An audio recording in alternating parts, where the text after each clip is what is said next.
All right, ladies and gentlemen, we are here with the TNT Photon HQ. We got my longtime friends, and I mean longtime friends. I have known these guys almost since they were teenagers or whatever. Teenagers. Yeah, Yep. teenagers. Yeah, Jeffrey basically. down here is the guy that you always hear me talk of most of the time in all of my videos. Martin right here, we all know the lovable Martin. Jeffrey is the Red Barbarian, who I absolutely love. I call him the Stoic Barbarian. Why? Because he gets on people's nerves, but like in a stoic manner, and they get upset with him. And so like that just because he doesn't show emotion. Then we have my man right here, the wonderful Norwegian, who is here to pretty much like, add to the ambience, have some fun with us, so on and so forth. Hold on one second, ladies and gentlemen. I think Kenneth is trying to come in. Okay, he says he's grabbing water. So yeah, and Count Kenny's going to be here too. So yeah, we got a good show, but mainly I did this emergency stream because of the fact that there's a serious situation going on right now, and that is with Hasbro. But first, we're going to come. Hey, what's going on, Apple Martini? Great to see you, Apple Martini. I am going to show everybody what you got me. Okay, so I greatly appreciate it, and thank you, sweetie. Thank you so much. But yeah, there's a serious situation going on right here, and I feel as though this needs to be addressed because my channel was basically started off of me advertising or pretty much showcasing toys and action figures. What is happening as we see now, these brands are being destroyed right before my very eyes, but more so the fact that the people that work for them are being laid off due to bad leadership. Very bad leadership. We're going to get into that in a minute, but first we're going to go over Alan Wake 2. But before we even do that, I'm going to show you guys what was given to me from some markets. One in particular is Apple Martini. Okay, so give me 1 second. Let me grab this stuff, ladies and gentlemen. Alrighty. Guys, right here, Martin and Jeffrey. Martin, Jeffrey, introduce yourself. Well, I'm just a guy that he played a lot of Gears of War with back in the day when we played on Xbox One. No, the 360. Shit, he's known me since I was 16 years old. So, but yeah, I don't come on the podcast much, but them. And then, of course, we met this weird one here, Martin. Yeah. I'm sure he's going to be showing some of his art off later. So I'm excited for that. I know you love my art. One piece of the art that he gave you. Oh man, you want to see something this guy got me? He did it to piss me off. Like I swear to God, I don't even know what it looks like, and I still have the crap. Here, look at this. What is that? It's a Pikachu. Don't you see it? It's like it's deformed as anything. Yeah, but why make it? And then of course he writes his name to Martin at the bottom. Yeah. Oh God. Ugh. Ladies Terrible. and gentlemen, we got the Mop Assassin here. Hold on, Jeffrey. We got the Mop Assassin here, longtime supporter and friend of Tough Nerd Toys. My man, my brother, aka Mr. Galvatron, aka Count Kitty, aka Mentor, aka Don't Look at My Face, Firefly. Count Kenny. There he is, ladies and gentlemen. Count Kenny, what you been up to, bro? Oh, man, I'm chilling on a nice day off, just relaxing in the smoke lounge. Right on. All right. So, Jeff, finish explaining what my man did to you. Oh, man, he said, I don't know if you've seen Kenny. This delinquent here. This what Martin sent. Martin sent that picture. What is like, that? What is it? Thank you. I said the same thing. It's a Pikachu. It's like some deformed Pikachu. I can tell by the ears. Yeah, it's interesting. Of course, he signed his name on it. Oh, that's gonna be worth money. You gotta have. Oh yeah. Maybe we should I don't know, sell it online or something. Well, maybe we'll do an NFT for it. I don't know. Does Martin have an Etsy? I feel Martin should open up an the Etsy FBI to come and investigate him. That's yeah. He'll be like, they find out where I live. Yeah, this is gonna be wonderful. Oh yeah. Martin, introduce yourself, my brother. Let them know what you're into, what you're doing, what you've been up to, because it's been a while since they saw you. Yeah. Well, last time I was in the podcast, I think that was like a year ago when when you invited me to the review with the Book of Boba Fett one. No, my name is Martin, and I've been friends with all these guys, Danae, Jeffrey, and Kenny here. And I met all these other friends over Danae over on Facebook, like almost since 2008, I think 2008 or 9. Mm-hmm. So we've been friends for that long. But actually, I met you over another friend. So whatever happened to that friend, I don't know. But guess I ditched him for you. But anyway, no, we have been we've been friends since 2008, and we basically have the same interest because Aw. knew I know, right?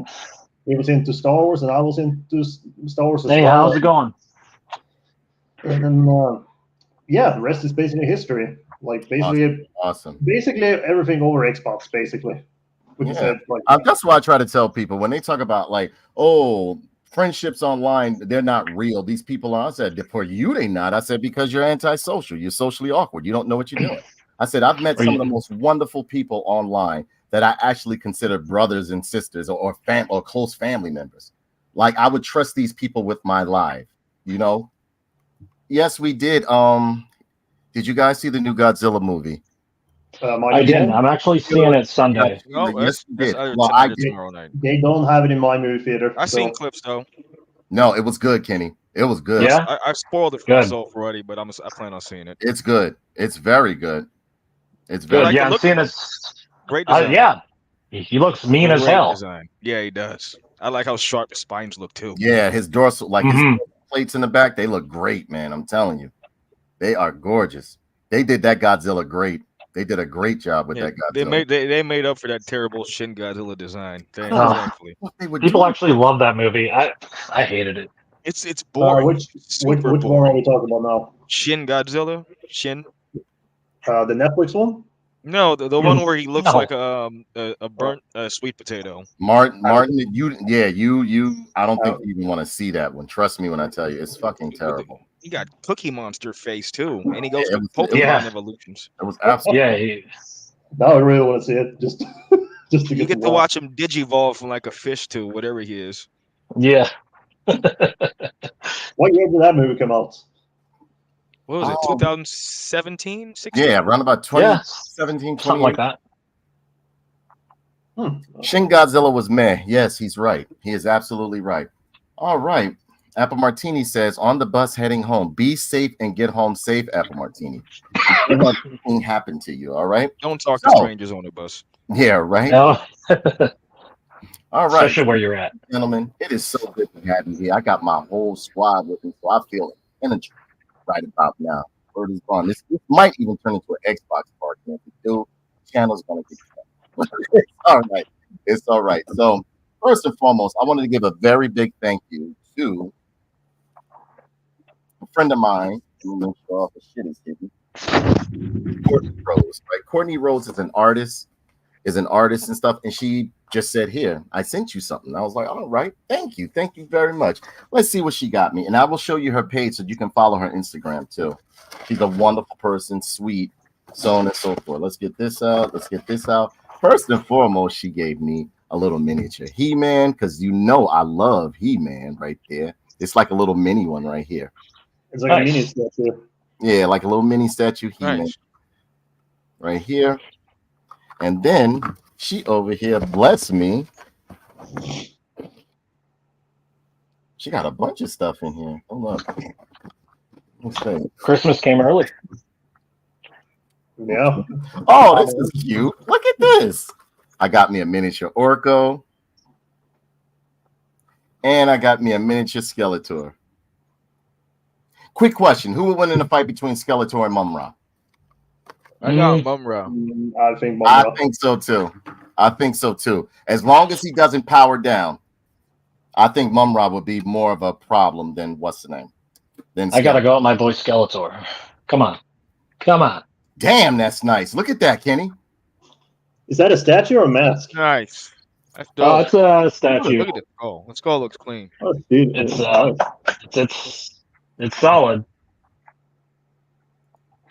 Nice. But then again, you know what, Kenny? Think about it. If Mumra powers down, he's fucked. And Skeletor I doesn't just have like no power I down. just chose Mumra because he's a human. Yeah. I'm Well, always gonna Skeletor's choose a human. human Oh, over the no. freak. Yeah. No. Yeah, Yeah. Mumra's human. He's an ancient human. No, he is. He's the original Yeah. human. Which is the That's reason why I chose him, because That's I'm one always on- gonna choose a on human Earth. over the freak. I try to tell people that he's mad. He don't want none of them junk, none of that stuff. He's no ally to anybody. He wants them all off. He only wants humans on there. He's like an old senior citizen, disgruntled. Yeah. She gave me a nice little card with it that says, wishing you lots of happiness this holiday season. May good fortune come to you in the new year. Courtney Rose. She is such a sweetheart. Such a sweetheart. She gave me some cookies over here, and I'm going to eat one. So if you see me, you know what happened. You're gonna share it with us? Oh, man. You eating on stream? I'm not shocked. You always be munching on something. She made these. This is good as fuck. Uh-oh. The fat boy cometh. And that is what Courtney Rose got me. Now, if you guys want to check out her page, they're actually really good. You can check out her page and follow her here. Right on. Yeah, I've seen some of her art before. It looks pretty good. Yeah, she does wonderful art. Wonderful art. She does very nice art, ladies and gentlemen. You can follow her page right here. Oh man, I'm kind of jealous, man. This is my art. My art is crap compared to this. Damn. Yeah, she does. She knows how to do dynamic poses and everything, bro. Like, and what I find is that now you have to understand, some of her art may look different from others. She does a lot of erotica as well, but she does a lot of action scenes as well. Like, she really embraces like the femininity of her. Like, her characters really display a lot of femininity. I keep telling her to make like a calendar. You know what I'm saying? And she says that she's going to. So cool. No, I want you to leave it up there for a bit so that you guys can pretty much, you know, follow her on Instagram. Yeah, from what I've seen, some good stuff. She does great art. She does great art. She does great art. Like you're saying, yeah, I like how she does the women characters. Mm-hmm. They're not looking like dudes. She'll have they look like women. She does inkling her, like she does, you know, inkling herself, but she'll have in 2023. This is the person that Marvel should hire. Yeah. It's cool to see women look like women in 2023 art. That's good. It's a relief. What do you mean? That's refreshing, right? It's a breath of fresh air. I like that lizard. Yeah, definitely check out her channel. Definitely check out her Instagram. And she's a very sweet girl, very humble. All of this art is her original art. She is a lover of wolves. She has wolf dogs, all of that stuff. Nice. So definitely check out her page. She is over here. Roll it back up at Fury Rose Illustrations. Look at that. Lock it into your minds, ladies and gentlemen. And there is Fury Rose, one of my long-time friends right there. She is absolutely amazing. I've known her for a very long time. Hey, what's going on, Shamika? Shamika, you can join if you want, but I don't think you know what? You can join. Didn't you watch me play Alan Wake too? Oh. You watched me play it, didn't you? You said like it's a curse. Did you watch? You've seen it. Yeah. What a horrible event that was. If you want to join me, leave it in the chat. I'll give you a link. You can join in. You criminal. You took years or hours of each of our lives watching it and mess with you. See, Mika been acting funny towards me ever since we gonna settle this shit right here, right now, Mika. Mika been acting funny towards me ever since I rescued her ass from fucking downtown rapist. You know what I mean? Because she wanted to walk home 3 o'clock in the morning. You know what I mean? They had to stole her biscuit. You good today? All right. So, next up, my good friend Apple Martini got me some stuff. First and foremost, she got me some Ninja Turtle socks right here. As you can see, nice big thread licensed Ninja Turtle socks. And I mean, I love Ninja Turtles. Everybody knows. I like the Eastman and Layers Ninja Turtles, man. Word is bond. Love them. Then Then she got me a nice Darth Vader shirt. Oh man, Nice. A little bit big. Martin. I'm gonna shrink it up. I think Martin's a little jealous right now. He's like, Martin, we're like, He'd be like, I don't think you could be my friend anymore. and it's nice. I like where the stormtroopers are bleeding, or like under, or like behind him, or like under his neck and everything. Beautiful shirt. Beautiful shirt. Then she got me, which is one of my favorite shirts out of both of them, really. Both. This one right here, boy. This one right here. Jeff, check this out. That's a Kiss t-shirt, right? Yeah. That's Kiss. Yep. Love Kiss. Love Kiss, ladies and gentlemen. Love. One of the most overrated bands ever. Shit. You know what? I will agree. Like, you would swear Kiss is the end-all be-all when it comes to like rock. And there were a lot of bands that were out during the 70s that were much better than Kiss. Much better than Kiss.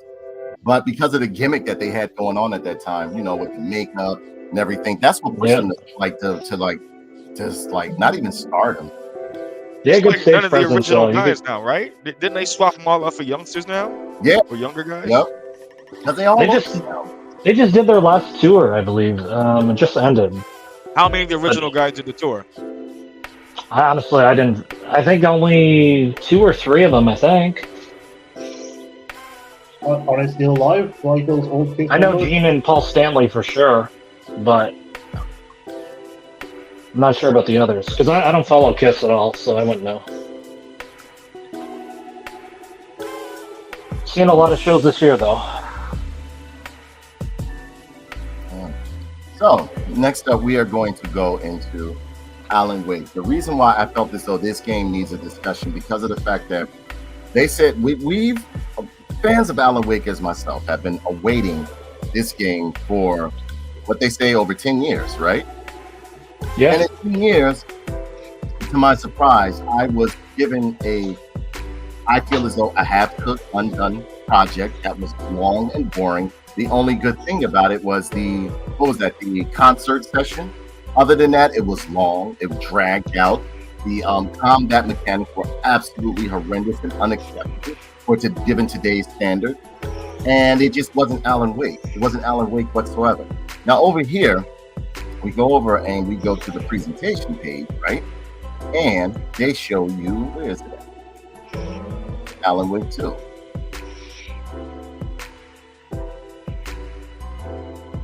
Now I have my qualms with this game, and I actually in some aspects I was disappointed and hurt in a way. I don't know why this game got me very, very upset. I think because of the fact that I've waited for this game for years. Because remember, Jeff, when it came out in, what was it, 2010, 2011, was it? Something like that. Yeah, Close when to it came out in 2010, 2011, I grabbed it due to like the obscurity of it, because I was always a fan of like the less or like independent type of games, or games that just seemed like they were just different from everybody else. And to my surprise, it was simplified third-person shooting, but yet great controls along with great storyline that played like pretty much like a TV series or episodic, you know? Yeah. Okay, right, so I went you to know, go fetch a snack. We're talking about Alan Wake now. What happened? I went to get a snack. We're on Alan Wake now. Yeah, we're gonna jump on Alan Wake first. Oh boy. We'll jump on Alan Wake first. Each one of you guys are gonna give your opinions of what you thought, along with the audience out there, are gonna give their thoughts on what they thought of Alan Wake. So, I played this game, and from the beginning, I'll tell you this. From the beginning of the game, I would say, well into 2 hours, maybe 2.5 hours, no combat. No, I'm not a person that can't, like, you know, enjoy story. In fact, when it comes to my single player games, they have to have a good story, or I won't really play them, unless it's just like a mindless shooter or mindless this, mindless that. Alan Wake has always been known to have good dialogue, good story, you know, like intriguing story, pretty much like on the level of Twin Peaks, Twilight Zone, Out of Limits, you name it. But this one right here was nothing more than a cash grab that was trying to pretty much grasp the audience of the Resident Evil 4 audience, along with the phenomenon that went along with it, with the remake and Dead Space. This was nothing more than a flashlight walking sim. It made me angry. And then when you do come into combat, the combat is so janky. The combat is just out. It's just dated. They did this blur thing on them, on the enemies. I guess that's supposed to add to the, like the haze, or like, you know, the perplexity of the character, making it seem like they're a shadow creature or whatever. It did nothing but make combat even worse. Yeah, I could go on and on about this, but Jeff, who is a fan of mine as myself of both Alan Wake, American Nightmare, and we also bought the remastered version. Jeff, tell them how you felt about Alan Wake 2.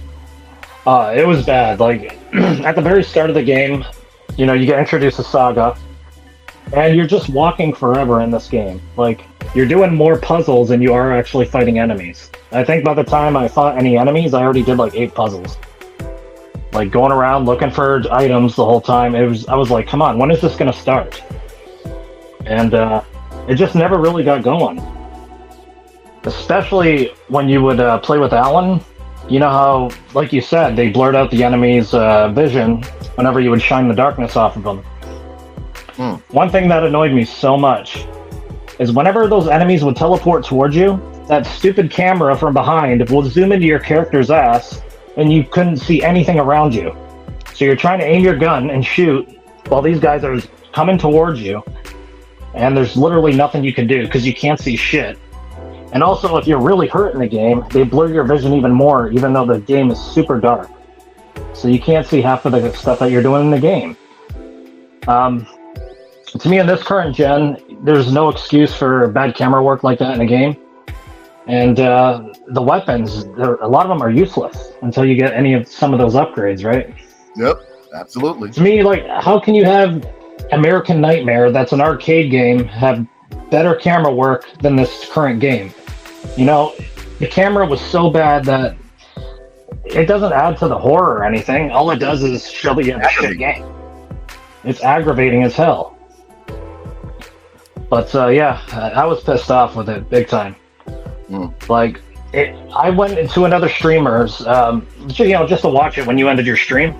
Right. People in that stream were saying, turn this shit off. People were leaving the stream because they were so bored of that game. Yeah. They were like, nothing's happening. And then you got all these companies just going on praising how great this game is. And it wasn't great at all. You know, it was way overhyped. They definitely got paid off to say that this game was great. Absolutely. But the one thing I will give it credit for are the acted cutscenes. I just wanted to watch cutscenes like a movie because the gameplay was pure shit. Yes. But yeah, I was so disappointed in this because I was looking to a great, you know, action thriller type game. Like when you get to the near the end of the game started to feel like actual, you know, Alan Wake. Right. You got the old music back. Mm-hmm. The scenery became more dark, but like it was blue outside, and you were actually fighting enemies. So I don't know what they were thinking. There was weapons in the game like the flashbangs that were useless, that were one-hitter quitters in the other games. Right. So I really don't know what they were trying to do. Do you remember that time? I'm sorry to interject. Do you remember that time I purposely like splashed this one with it right in his face with the flashbang? Yeah. And it literally seemed like it actually did nothing to him. I still had to use the flashlight. It blew right up on him. Whereas if you did that in the other Alan Wake, or like the, you know, and everybody's like, well, this is a different Alan Wake. Yeah, I get it. I'm not no stranger to third-person shooters or shooters whatsoever. I'm actually pretty decent in them. But this right here, this was bad and poor rushed game development. They pushed that out within I say that game was pushed out within like less than 2 years. Less than 2 years. It wouldn't surprise me. Because you know what? Where it should have been enemies, there were no enemies. Like certain areas is so empty to where like you were like, why that carnival area? Right. Carnival area, you're just walking around trying to figure shit out, you know, find the puzzles just so you can move with progress throughout the game. And it's like, come on, man, like nothing is happening at all. You're just walking in certain areas, and when you notice things on the map that you have to go back and get, I didn't even want to go back and get that because you walk so slow in this game. It's like you're walking your dog through a park. Right. It's just so slow. But remember, I said I got to turn the run on. I said maybe I got that is the run. That is the run. You know, like it's like you got this poltergeist chasing you in certain scenes, and you're just trotting along, going super slow, trying to get to your destination so you can, get out of harm's way. It's just, I don't know. They just totally missed the mark with this one. Absolutely. I wasn't even a big fan of Control, but I liked it better in this shit. Yeah. So. Yeah. This right here was now I will say that they, one thing I like about Remedy in most of their games, they pretty much make their world cohesive, where it pretty much like, interacts with each other within the world. Like they pretty much tie into each other, rather. Pardon. Yeah. That I do like. But what I didn't like was, besides the control, as he stated, was the constant puzzles. You did that, and the puzzles weren't even practical puzzles. It was just like, you can tell it was there to put for filler to extend the game. They'll be like, go find the key. You get the key. Yeah. Now unlock the key to get to the other key that's inside the door. Now take the safe. You just got out the door that you just got from inside of the key and find a way to open the door. But first you have to do a puzzle by the door. People are like, come on, bro. Come on. Yep, and then you got to go back to this area to unlock the shotgun. Right. And then when you get the weapon, it's just pretty much, okay, why did I do all of that? Because the gun is still not really hitting like it should. You can hit these jokers in the head, like, and I understand, but like with Alan Wake and the Alan Wake Remastered American Nightmare, the combat actually got better by the time it got to American Nightmare, remember? Yeah, you were getting all these upgrades for different weapons. Right. I like how when you shone the light on the enemies, they would split apart and you would fight multiple of them. That was a cool new enemy. And this one, you were just fighting, as Alan, you were just fighting a bunch of shadow creatures. And as Saga, to me, she had the better parts within the game when you were fighting enemies. Yeah. I did like how they brought Poets of the Fall back. I think they did an excellent job with the music in the game. Right. They nailed it. But the gameplay just felt so flat compared to everything else, like the cutscenes and the story. If it wasn't for the story and me wanting to know what was going to happen, I wouldn't have stuck with it. Right.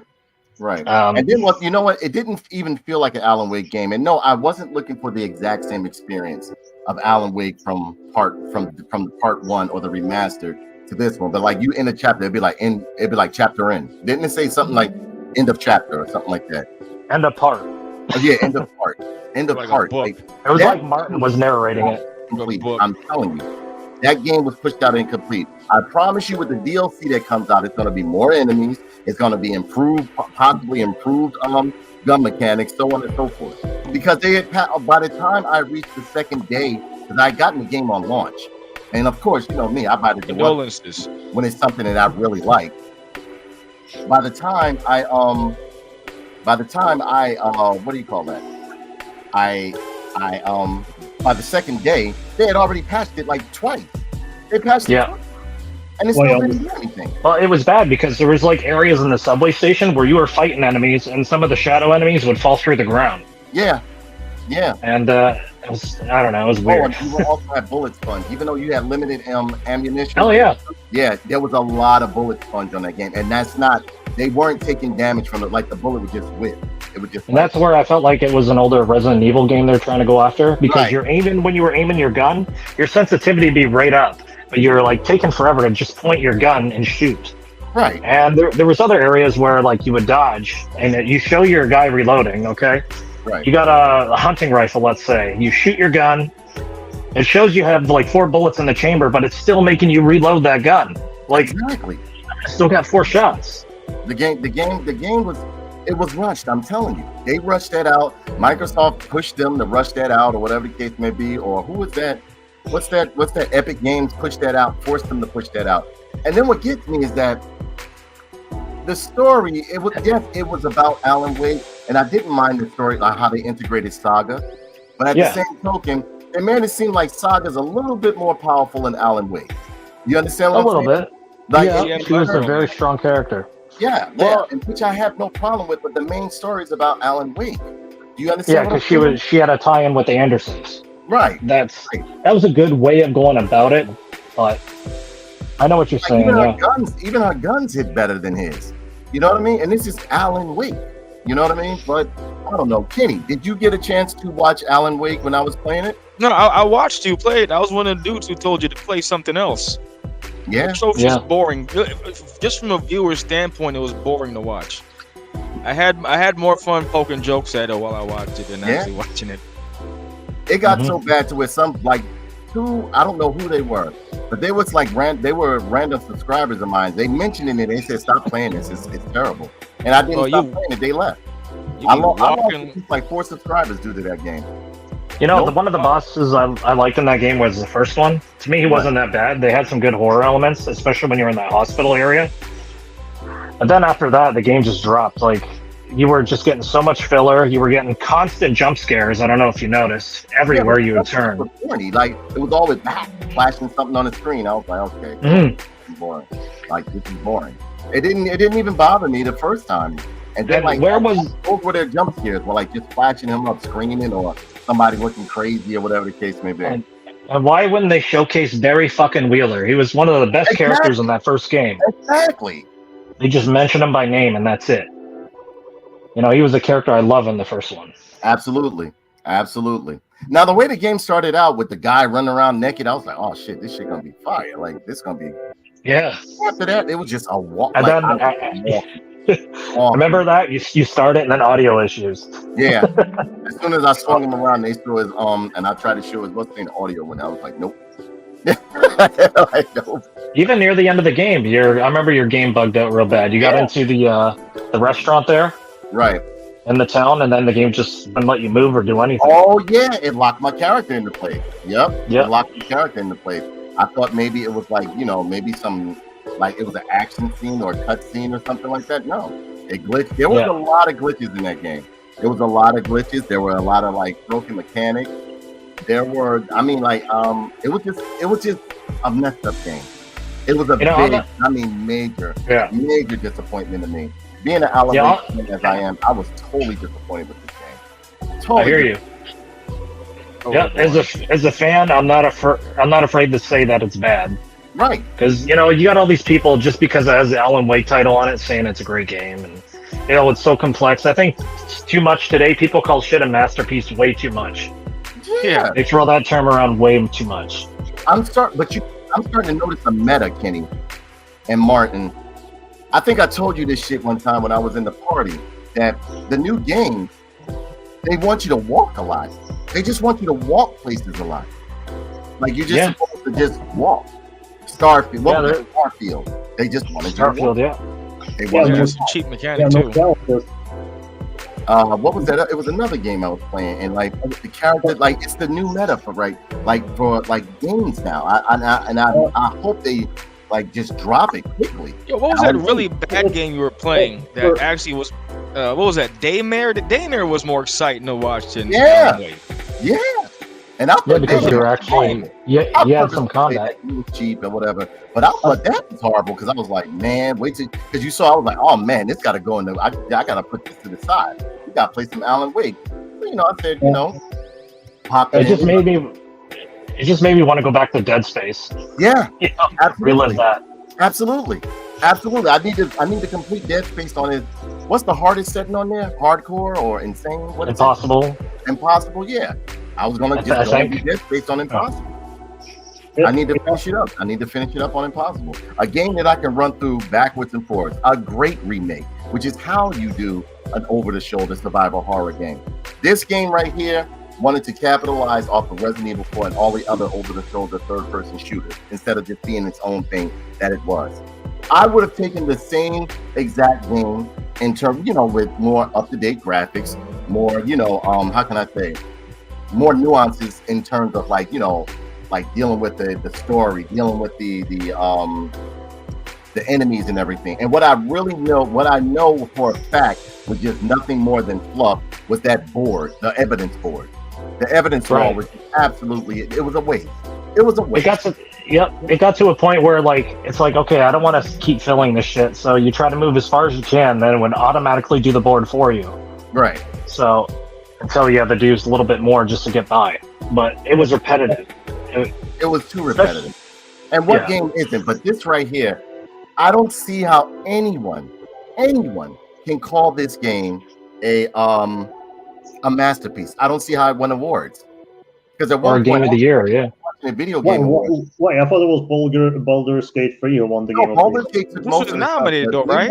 Alan Wake 2 won like what, 3 awards? Wasn't it? something for like Awards for graphics what? and storytelling.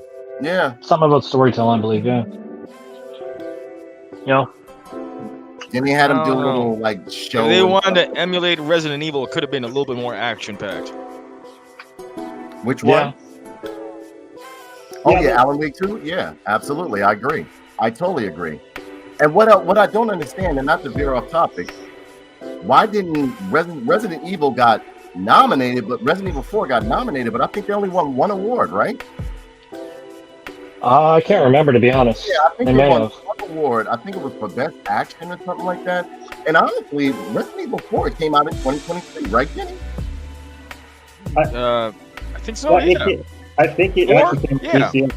But I think the reason why it didn't get much award is because it's a remake or a remastered or whatever. Yeah, but it was still a great game. It was a good game. The controls were flawless. I didn't feel like I was clunking around or anything like that. I was able to, because I'm a weapon switcher, and all my games. And again, I have to give credit to my boy right here, Fierce Play. He taught me really how to play Gears of War very, very good, because he can play Gears of War very good. And I had to learn about weapon switching in combat. In combat, you got to stay calm, switch that weapon, and boom, boom, boom, boom. Alan Wake, if you have that gun on, you better not switch it to another weapon. Because if you do, it'll switch and do all this click-clackety stuff, because I guess they were trying to give it a level of realism, which quote-unquote is supposed to add to the horror. That's the new thing whenever they give you whenever the enemies are spongy in a survival horror game, or the shooting mechanics are garbage or whatever in a survival horror game. Oh, that's to add to the horror, because if you were in the real horror situation, you'd be shaking. I was like, shut up. That's just poor game development. It's not like to the horror. It is. It's just an excuse, Double really. excuse. Yeah. No excuse. There's tons of horror games that I've played. Hell, shit. What I want to give a run again is what's the name of that shit? The Evil Within 1 and 2. I actually enjoyed those games. I really enjoyed the Evil Within 1 and 2. The mechanics, put it like this, games that came out over 10 years ago or whatever the case may be should not be rivaling modern day games in terms of mechanics, in terms of graphics, because there are a lot of older games that actually rival some of this newer stuff that are AAA titles. You know what I mean? Story, etc. It's a lot like the movies today too, like you have that Godzilla movie, what, 14 million? The other movies are spending like 200. Yeah, 14 million, and one looks amazing. I think it almost Look at your typical Marvel movie. They're expensive, but they're all garbage. Yeah, but a lot of them are. Yeah, when that's gonna be a segue into the Hasbro debacle, because that right there, Hasbro shutting down a whole facility, a whole building, not renewing the lease. That's a problem. That's a serious problem. And if they said they lost, that it's 1,100 jobs getting lost, because previously, I think early in the year, they cut 800. For them to cut another 1,100, trust and believe, it's more than 1,100. It's way more than 1,100. Because you have to also think about the contractors that may be subcontracted. So it's a ton of stuff. They are losing money, and it is due to their poor management, their poor leadership. But we're gonna were you able to watch Alan Wake 2 when I played it, Martin, or no? Yeah, I watched some of your walkthrough and or like your streams, and it was basically what I told you, that I can play this game in real life. Just go outside and run around with a flashlight, basically, annoy people. So it was like, and go to my wall and just take photos, and that's it. So it's basically just a real life simulator, just with a little bit, who you want to annoy, basically. But, if you were going to say like Alan Wake was like amazing, because I know you guys have said Alan Wake is an amazing game. If this was like the clip you showed me, I will, without a context, I will be no interested in the game. Yeah, To be honest. yeah. So if I'm gonna play Alan Wake, I'm gonna give it the first one just a chance. Yeah, You gotta play the first one. The first one is so good. I love the it. original or the remastered one. Yeah. The remastered, obviously. They're Okay. wonderful Oh game. my god! If that was my Now- first interaction with that franchise, I just ignore it all. Yeah. That was Yeah. a real bad showing. It was Yep. so bad that right after I played Alan Wake 2, I was going to show, because a lot of people was like, nah, they said usually they don't make too much different from the first one. I said, nah, I'm telling you. I said, I'm going to play it for you. They was like, nah, don't worry about it. It's like put on RoboCop and throw on Armor Core. Yeah, right? Armor Core is that shit, though. Armor Core is a very good game. I That love game it. was fun. Armor Core 6, Rubicon. Yeah, Oh, my I'm goodness. on like my 10th new game plus on that bad boy. That's just a Really? good Yeah. game. Period. Yeah, that's just a real. Now, good when game. you go through New Game Plus, do they pretty much do the weapons keep upgrading and getting stronger or no? No, but you can unlock all the shit you didn't and all that. Because it is a multiplayer game too, so all the weapons stay balanced to where they are. Okay, so you can carry over your or stuff. 1v1. We are your glad stuff- you are home, Apple Martini. Thank you for making it home. But yeah, I don't. My final thoughts on Alan Wake 2 is that, and I think the reason why I made this video is because I really, for some reason, that game really, really disappointed me. It really disappointed me because I was waiting. I've been waiting for Alan Wake for like over 10 years, man. Damn, I just- that's a long wait for that game, man. Yeah. Good Lord. Yeah, 10 I years. can and I Mad too. yeah. Yeah. We were like so excited to play it. I can Oh. tell that game did not take 10 years to make. So No, they didn't spend 10 years on making it at all. Then Alan Wake is trash. That's At all. what did they do for those 10 years? God, that's not 10 years. No, that's not 10 years No. of like game development. Not at all. That's not But- game development. But I will say this though, like what I've seen from the May stream, I will say that Alan Wake 2 game looks a little bit better than the Walking Dead game though. Nah, I think the Walking Dead game is better than Alan Wake 2. Well, I'm talking It's so about bad that it's good. polished stuff. It's One garbage. of those games. It's so terrible that it's good. It's garbage. It's garbage. I love it. It's trash. Like, yeah, well, something that happened and Jeff was like, "Oh my god!" He was like, "Look at that." I think it was. I know, right? I had done something in there, and the game did some old wacky junk. And he's like, "Man, this game is trash." Yeah, how much do you spend was that like- money on? What? It was like it was- what? The Walking Dead? Yeah, the Walking Too Dead much. was also really Too much. I think I played. Like, it was on sale at this site that I go to get games from. And you know what? I'm not. Amen. I don't want to give them a plug, but I am. What's it called? Griffin Gaming, right? He-Man, right? Oh yeah. I never used Griffin before. I used Green Man and Oh, Green Man. Green Man. That's The right. Grand? Green Man Gaming. Here we go. And you can get games at a much more reasonable price. And like they do these flash deals daily and stuff like that. I am not being sponsored or endorsed by these guys, but if I could find you guys to save $1, I think they're even better than the other site. What was that one that we used to go to? PD keys. I use that one too. They get kind of funky when it comes to billing. Yeah, CD keys get fun, yeah, and they're weird. They're weird. Because Your bank won't fuck with them sometimes. Cool. Yeah. CD keys, like Yeah, they CD keys won't get a they'll little reverse bit the funky. charge or some Yeah, shit. you're right. Oh well.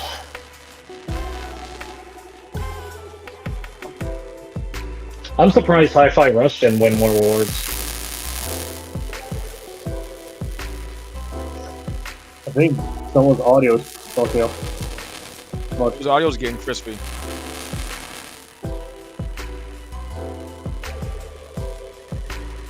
Here, I'll mute mine. Tell me if it's mine. I'll mute mine too. Okay, let me see if I can.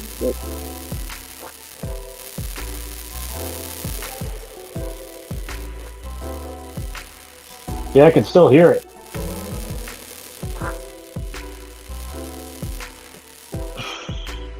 All right, Yeah. well, me because I was muted. Is it still there? It's gone now. Cool. Can you hear me now? Yep. Crystal What's good, clear. Martin, then? All right, can you hear me now? Is it back? Yep. Yep, you're good. All right, good. Very nice. That's fine. Yeah, I'm gonna be replacing this mic very soon. I keep forgetting. I'm gonna order a mic after we finish the show. But yeah, as a whole, ladies and gentlemen, for those of you that are thinking of getting Alan Wake 2, wait till it goes on sale. It's for now. They have it right here for like $40 on Green Man Gaming. Me myself, I haven't had any issues because anytime I can look for a deal or whatever the case may be, I look for them. And if I could find something that I could bring to you guys right here, I will bring it to you. And therefore, I'm bringing you Green Man Gaming. Green Man Gaming is actually really good. They have sometimes like daily sales, like where they just put like a brand new game that just came out. They'll put it up there for like whatever. And that's how I was able to get the awesome, graphically superior to any game I've ever played, Walking Dead Destinies. All right? The animations in that game are just crazy. Yeah. When you get a lame cutscene. Walking Dead Destinies doesn't even have cutscenes. It's just like panning like this. They go back and forth like this. Base models are terrible. Repetitious, what do you call that? Repetitious voice bite, like sound bites and everything like that. No variety when it comes to the zombie. No variety to the enemy types and stuff. It's a wreck, but I just love it. I don't know. I can't stop playing the garbage. I see you on the building. Just You want to like see you on the most about build. Oh, go ahead. I was just going to say, you want to know what I like most about that Walking Dead game, though? The cutscenes. The what? The cutscenes. There was lack of cutscenes. Oh yeah, they're just like stickers. Yeah, it's all and, text, right? Standing back and forth and stuff. Like that. I remember there was one scene that came up. All the zombies were just stood still, and then all of a sudden they started walking at the same time. Yeah, I was like, all right.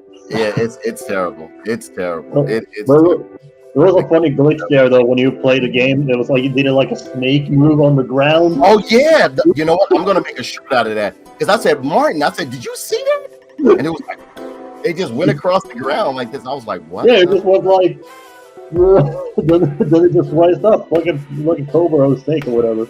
Yeah, Tim said it's a more finished game, but yeah, check out Green Man Gaming. They have a lot of sales on stuff at Green Man Gaming. And no, I'm Cheaper not doing pre-orders, too. or sponsored by these guys.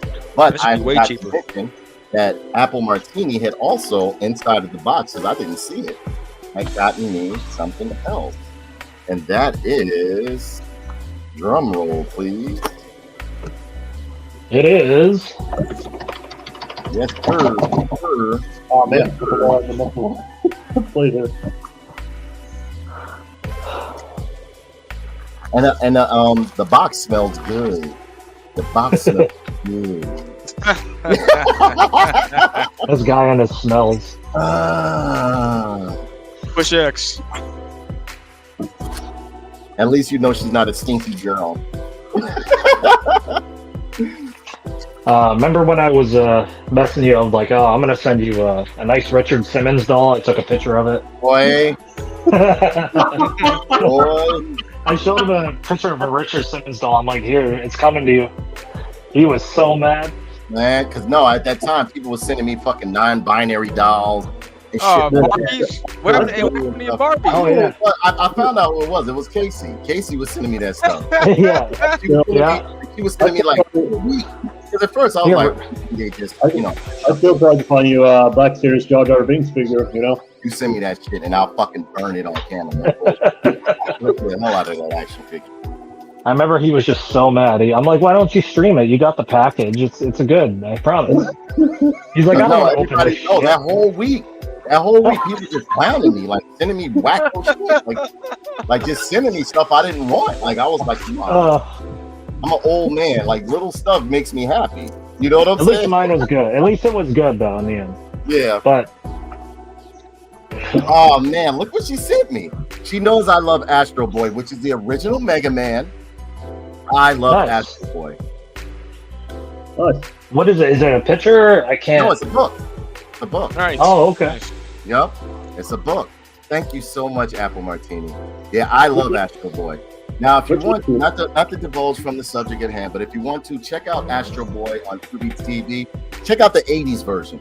Very, very dark cartoon, as I see the reason why they took it off of syndicated television when I was a kid. You know what I'm saying? Now, Astro Boy, I used to watch it sometimes early in the morning because it was one of those cartoons. It was great, but then when you started watching it, it was dark as fuck. It was violent. People were always dying, you know, because again, in the 80s, it was nothing for them to show death in cartoons. I'm telling you. Oh, for sure. It was nothing to show death in cartoons. Because I remember when they first released Voltron, Gold Line, they call it Voltron over here. They had to take it back and re-edit it because they showed when like the road beast was eating blood out the pots. They showed was eating blood and body parts out the pots. They were showing people get blown up and killed, so they had to re-edit it and bring it back out. Then you had Robotech, or AKA Macross, Robotech. They showed people getting killed all the time, blown up, shot up. They did. Yes, I'm. You had a homeboy who had his last taken and he died right after it. Yes. Yeah. Do you remember the story of Dusty Ayres? Remember Dusty Ayres? He came. He was on a motorcycle just shooting everybody. And you would see like the red stream come out of them. They fall over and everything like that. It wasn't no disintegration or parachute. Oh man! And And then you had poor Roy. People were dying. Poor Roy died off that pineapple salad too. Yeah. Racer was kind of violent too, if you think about it. Which one? Speed Racer. Yes. Yeah, he was shooting everybody. He He saved was crashing on everybody, like killing people while they're driving and shit like that. So He had guns on him in that car. There were several episodes he just pulled out an AK and started spraying at people. Yes. 80s was a wonderful time to be a kid. 80s was a wonderful time to be a kid. Great cartoon. Not only that, we had more mature adult animated films as well that showed a lot of death as well. There was a lot of them. Remember Captain Power? That shit. Yeah, the Captain storyline- Power. Like, the yeah, storyline Captain in there was Power. very mature. Yeah, people were dying on there. Hey, Jimmy Rizzo, what's going on, brother? It's good to see you. My longtime friend, Jimmy Rizzo. Good to see you, man. How you feeling? Good to see you. Post the StreamYard, or is this the one-sided thing? Post the stream. Or is this the one-sided? I think he wants to join in. He's saying, is it StreamYard open or is it one-sided only? Oh no, it's not one-sided. We just got a bunch of people in here right now. I think the I don't know if it's the largest amount I can have. I do have like the professional account, so I'll see real quick. But yeah, which one was it? Another one, and I'll get back to. And Humanoids, incredibly violent too. And Humanoids, yeah. Oh yeah, they took that off quickly. Quickly because towards the end they knew that. You know what? From what I found out, that Marvel Sunbow and the artists, actually, Visionaries was their last hurrah. But right before that was Inhumanoids, and Inhumanoids was getting wild, and they knew they were going to get canceled. They said they had gotten warnings they were going to get canceled, so they just said they let the Japanese animators just be like, "Yo, have this monster eat this one. Just do what you want. It's not going to last." You know what I'm saying? Right? So, you tell that to them Japanese or them Asian animators, they be like, "Oh." You know what I'm saying? Oh man. I never that exactly. Yeah. I never forget that towards the second season of when it was just when you can tell the series was dying out because it was just getting wilder and more and more violent. They introduced this one monster called Gagular, right? He woke up because Blackthorn had found the eggs, and by this time Blackthorn had a skull for a face. He was oozing shit from his mouth. It would be red sometime. Of course, it was blood, but they made it sparkle a little bit. And sometimes it was green. And he picked up these eggs, right? That was in the center of the earth. Before he could pick up any of the eggs, one of them hatched out of their shell. And it was growling and shit with one big ass eye. It ate one. Then his brother hatched. He ate them. And you saw the blood and shit like that coming. I was like, oh shit. Like that. And then like Gagular, I think his name was. That's a great nickname for a girl too. Oh man. Put her on my phone with Gagular.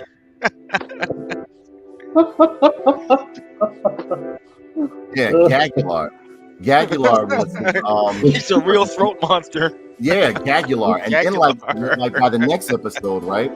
You see Gagular walking around eating shit, and it's digesting in his fucking stomach and everything like that, because you could see like his stomach was transparent, so you could see whatever he ate it would be digesting in his stomach. And you would see like sitting there trying to claw like a hand. I was like, what the hell? Yeah, But I you have love- people disintegrating up in there too. Yeah. Like, melting. Yeah. Yeah, remember that time like Decompose was picking up people and like sticking his finger in his face. You see their skin just fall off and all this shit and everything. I was like, yeah. So after a while, I knew, even as a kid, I knew this wasn't going to last long, but I enjoyed it as long as I could. Now, then we also had Johnny Quest. Every episode of Johnny Quest, people were getting murdered. Yep. I mean, and they were shooting bullets. Yeah, You know real what I mean? guns. Yeah. Alligators, people getting blown, people, and what was that? The first episode of Johnny Quest, or was it the second one with the laser, where like the guy had the laser and his son learned how to use the laser? Both him and his son died towards the end. They got blown up. Remember? Again, race bang. Yeah. Nappy necks. Yeah, we talk about the 80s Johnny Quest, right?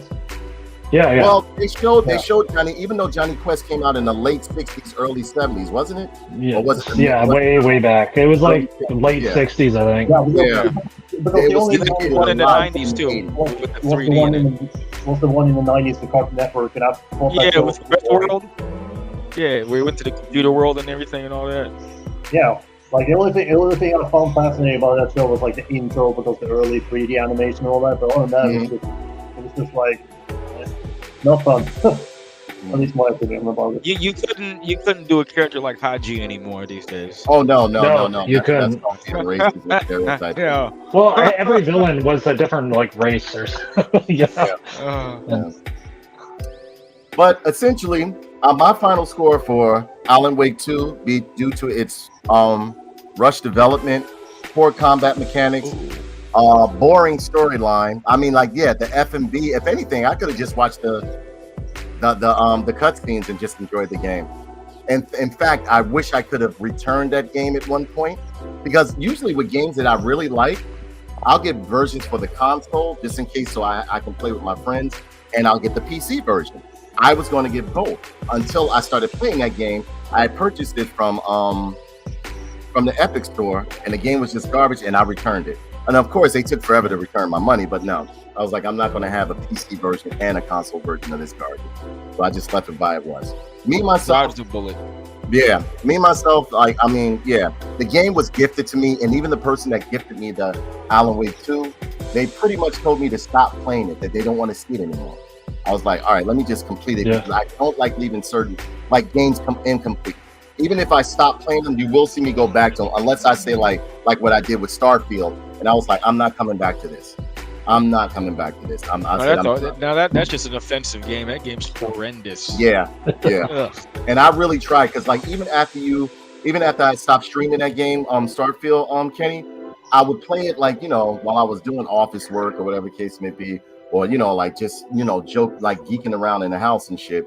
And the game was horrible. It didn't hold my attention. Dude, here, get this. I really tried. I even beat the whole space pirate quest line, and here's what's messed up about that. After you do that, you're aligned with the pirates. So guess what?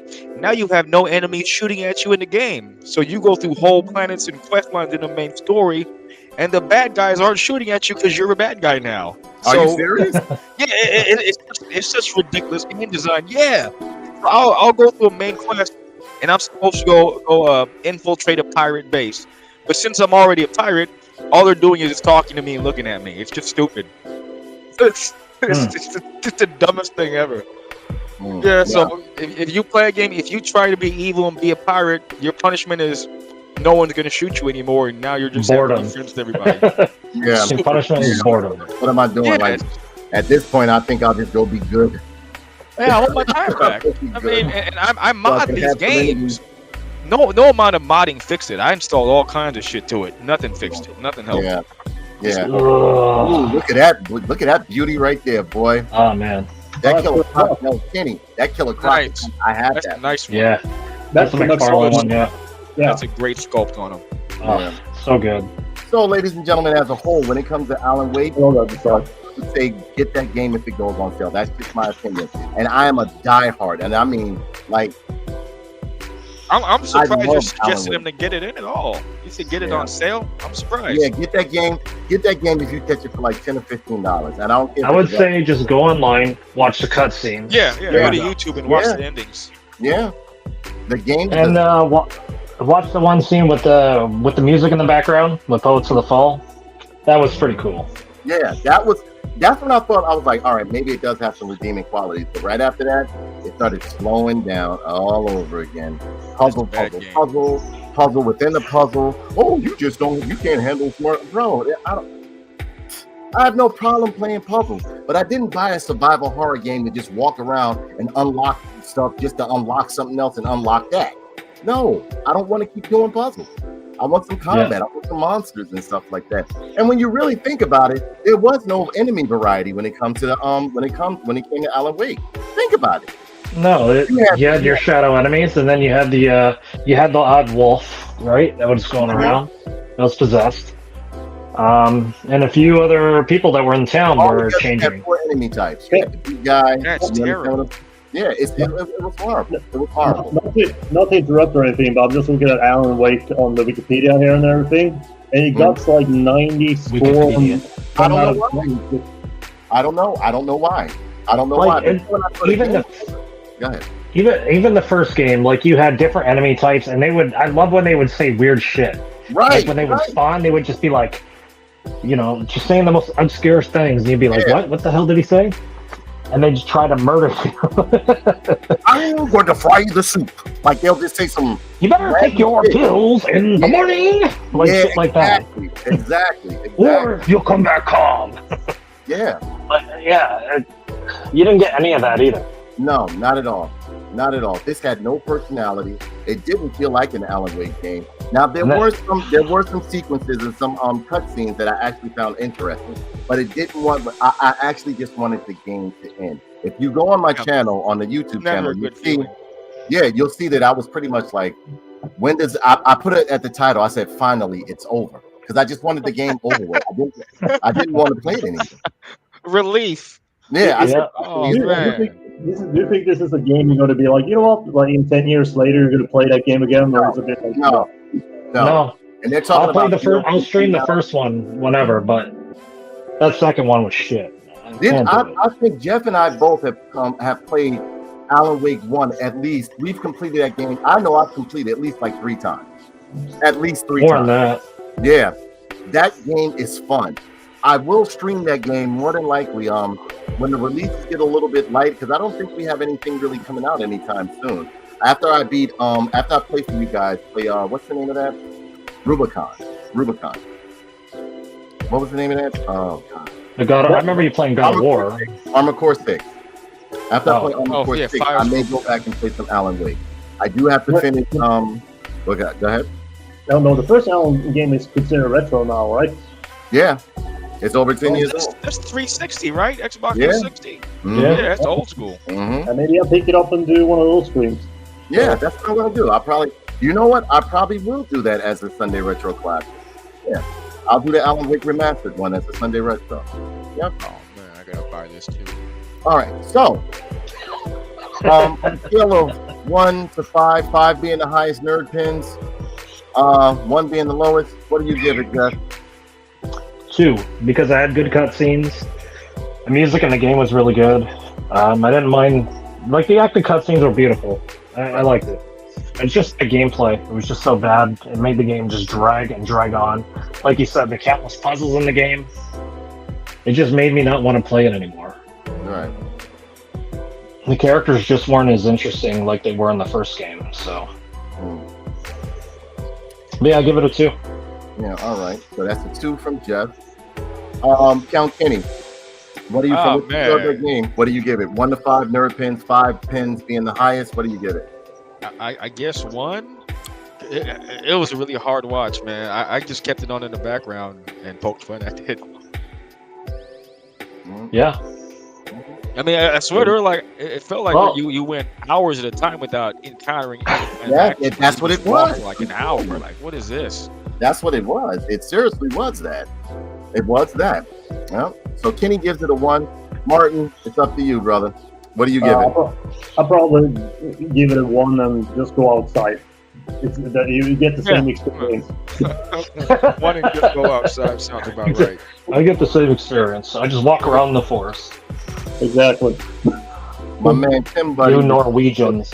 You probably come off of better memories too, going into the damn force and playing the game. It was terrible. My man It's Tim not- Buddy gave it a -50. That's a -50. Well, Tim can't count, so it's Yeah, who right. knows what. Apple Tim Martini can't gives it a count, 0. with a bunch of O's. It's 1 to 5, 10, not 0. Or what did you put? Hey Tim. 0.50? Yeah. Oh. No, I'm just playing with it. So. Hey yo, you see him making fun of his braid job, right? Oh man, you're terrible for that.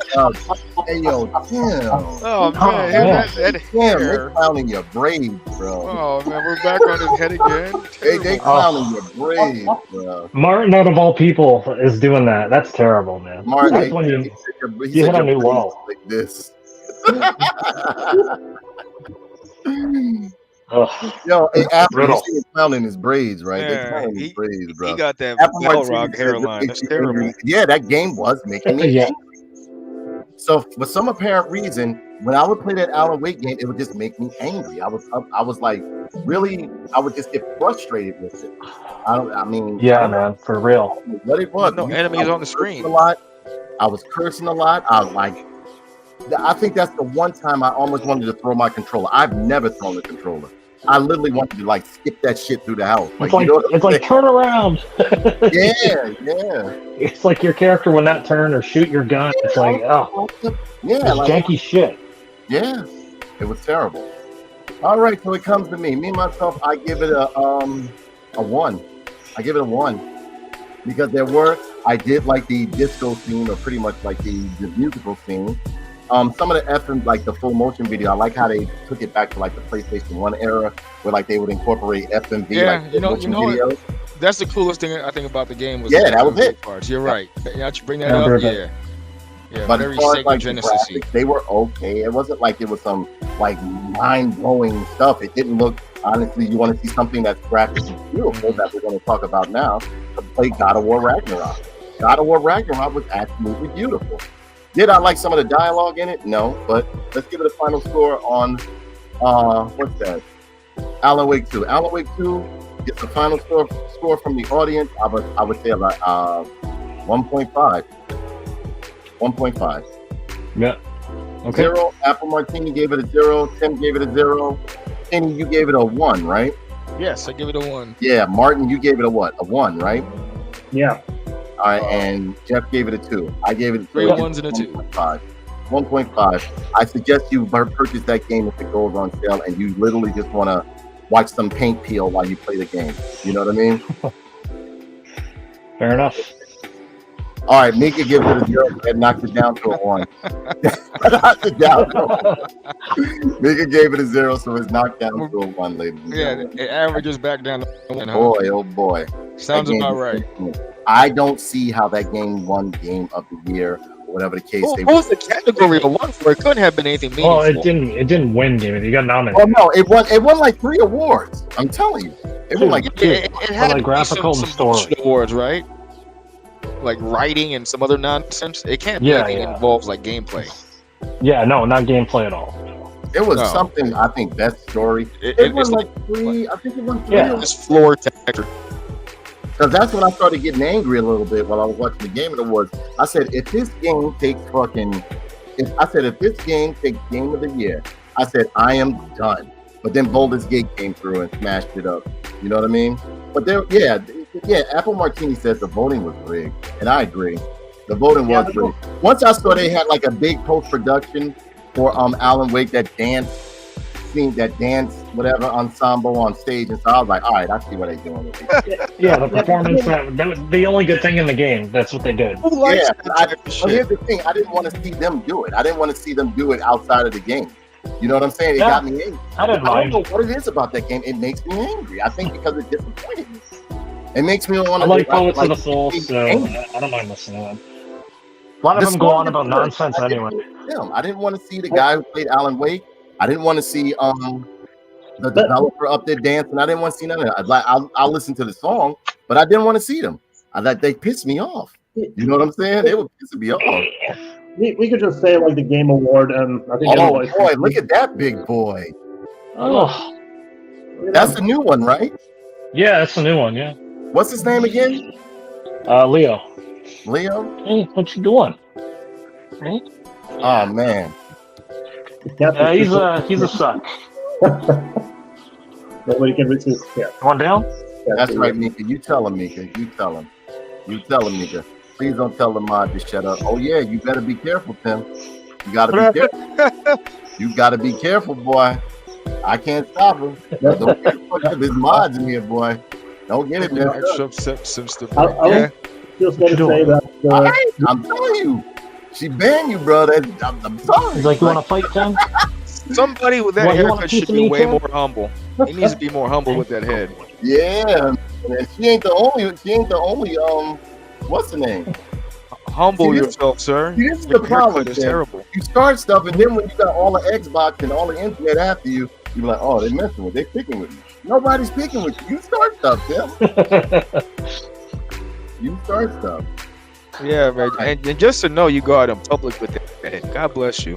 Just show Tim a picture of Zangief, then he runs away, basically. Yeah. Damn. Yeah. So, hey, Tim, somebody said they're going to show you a braid job if you don't stop. You know, $89 for that atrocious man. mess on the top of his head. What do you say? She charged you $89 for that. $89. There's so many things you can buy with $89 that are just so worthwhile. Tim, did you ever get that money back? Like, please tell me you got that money back. What word is Vaughn? After she braided my hair like she did him, what I would have done is waited for her. I'd have left. He just said, shut up. That's a lawsuit. I would have taken the pictures lawsuit evidence. I'd have thrown on the icy. I'd have thrown up. What happened to him? I think we lost him. He could come back in though. Oh shit! I told you she wasn't playing, buddy. But I was man, did she put off for 5 minutes? I told you she wasn't playing, buddy. Rule. You got timed out. Say something about the Game Award though. Is that like it's basically not that important because it's just like stupid cringy shit that people take. Yeah, but I just it's just a commercial, pretty much, just to sell you shit. Yeah. It's that. Oh, what's his name? Who's the guy who won it? You gotta come down. G Kelly. I can't remember his name. The guy who runs that Game Award. Jeff Kelly or something. Jeff Keighley, the guy that does the Jeff Keighley shit. Yeah. Yeah, like I noticed one thing though, like I actually saw from Review Tech USA video is that when developers were supposed to speak on stage, they were only having like 30 seconds, but when somebody from Hollywood comes up there, they're allowed to speak as long as they want to. So it's they were telling people to speed it up. They're rushing them off with the music. Yeah, like they were showing, like people were putting up posts on Twitter as to what they were telling them and all that other stuff. But when it came to other people, they were just letting them ran on stuff. I think Mike Judge got one where like they told him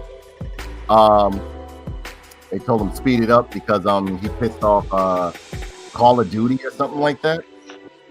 Yeah, he's like something like my speech last year was longer than the story of Call of Duty. Yeah. Yeah. Which I thought it was a good jab, you know? Yeah, that's pretty good. Yeah. I thought it was great. All right. So next up, we are going to talk about God of War Ragnarok. Its new free DLC called Valhalla. I myself have to say that I enjoyed this game from beginning to end when it comes to the DLC. I enjoyed the game itself too. Why? One, because it doesn't try to disavow the other God of War games, and it was pretty much like a paying homage or giving credit to the original God of War game. You know. Two, the controls are flawless, literally flawless. I can mix up any combo and link together all sorts of stuff as long as I either have the charged energy to do it, or I can remember that combo remember that move as a combo. I literally kept like some characters suspended up in the air. I was able to link, interrupt, cancel, all of that stuff, which was very, very good. 3, the story was great. There were a few things I didn't like, but at the same token, I know no game is going to be 100% given today's current social climate. But as a whole, I think the game was great. I really think, and it was free DLC. Nice. So, That's I the best mean, part. I would have actually paid for this. It was so good. I would have actually paid for this. It was that good. Has a different system. Has a different system going on. But in terms of like how you upgrade the weapons, how you progress through the story, it's pretty much like what's that? Mortal Kombat's tower. You know, like when you go up the tower, you get like a survival mode on Mortal Kombat. What's that called, Jeff? The tower, right? It depending on the tower. There's survival and there's the tower. Yeah. Well, survival is like you keep versing enemies, but you stay at the same amount of health, and you keep moving on. Yeah, that's how this. Yes, that's how this was. And I didn't think they were going to pull it off, but they were able to incorporate and change the original game's upgrade system to where as though some things were cosmetic and some things were just, look, buy this upgrade and you got it. You didn't have to go through too much leveling. You had it and you could level it up, and you could, the way you wanted to play, you could play. And I found this to be a great treat. This was a great treat. I don't have any bad things to say about it. Mine is only one thing, because within the story, they're basically, and I understand like Kratos is supposed to be an old man. He's supposed to be doing some type of what do you call it? Lamenting on like the things he's done, and like like, you actually had some enemies, or like pretty much like Tyr, who is pretty much like your mentor going through this, in your way to find a more peaceable path. Kratos, being Kratos, Tyr would sometimes reprimand you like, yo, you didn't have to rip his head off, and you didn't have to kill these gods in such a horrible way. There were people killed in it. Yeah, Tyr, I don't know. Some of them deserved it. Let's be real. They all deserved it, man. I don't know what you saw. Well, I watched some of the cutscenes, and like there was one guy who kind of didn't deserve it. Remember that when he speaks about that captain in the first game, he shows up many times. Yeah, he kind of didn't deserve it. If you remember that cutscene very well. But Kratos was just much more cooler. Just a cooler guy. That's true. But let's say the game looks smooth though. Yeah, the game was smooth, and I was running it on the PS5. It's beautiful. I was running it on a PS5, and it still looked good. Like, so, I have no disappointments when it comes to that game. In fact, after I beat the tower, there is I don't want to kill it for you guys because it still is kind of new, but there's a treat when you get to the top of the tower after you beat Tyr for the last time.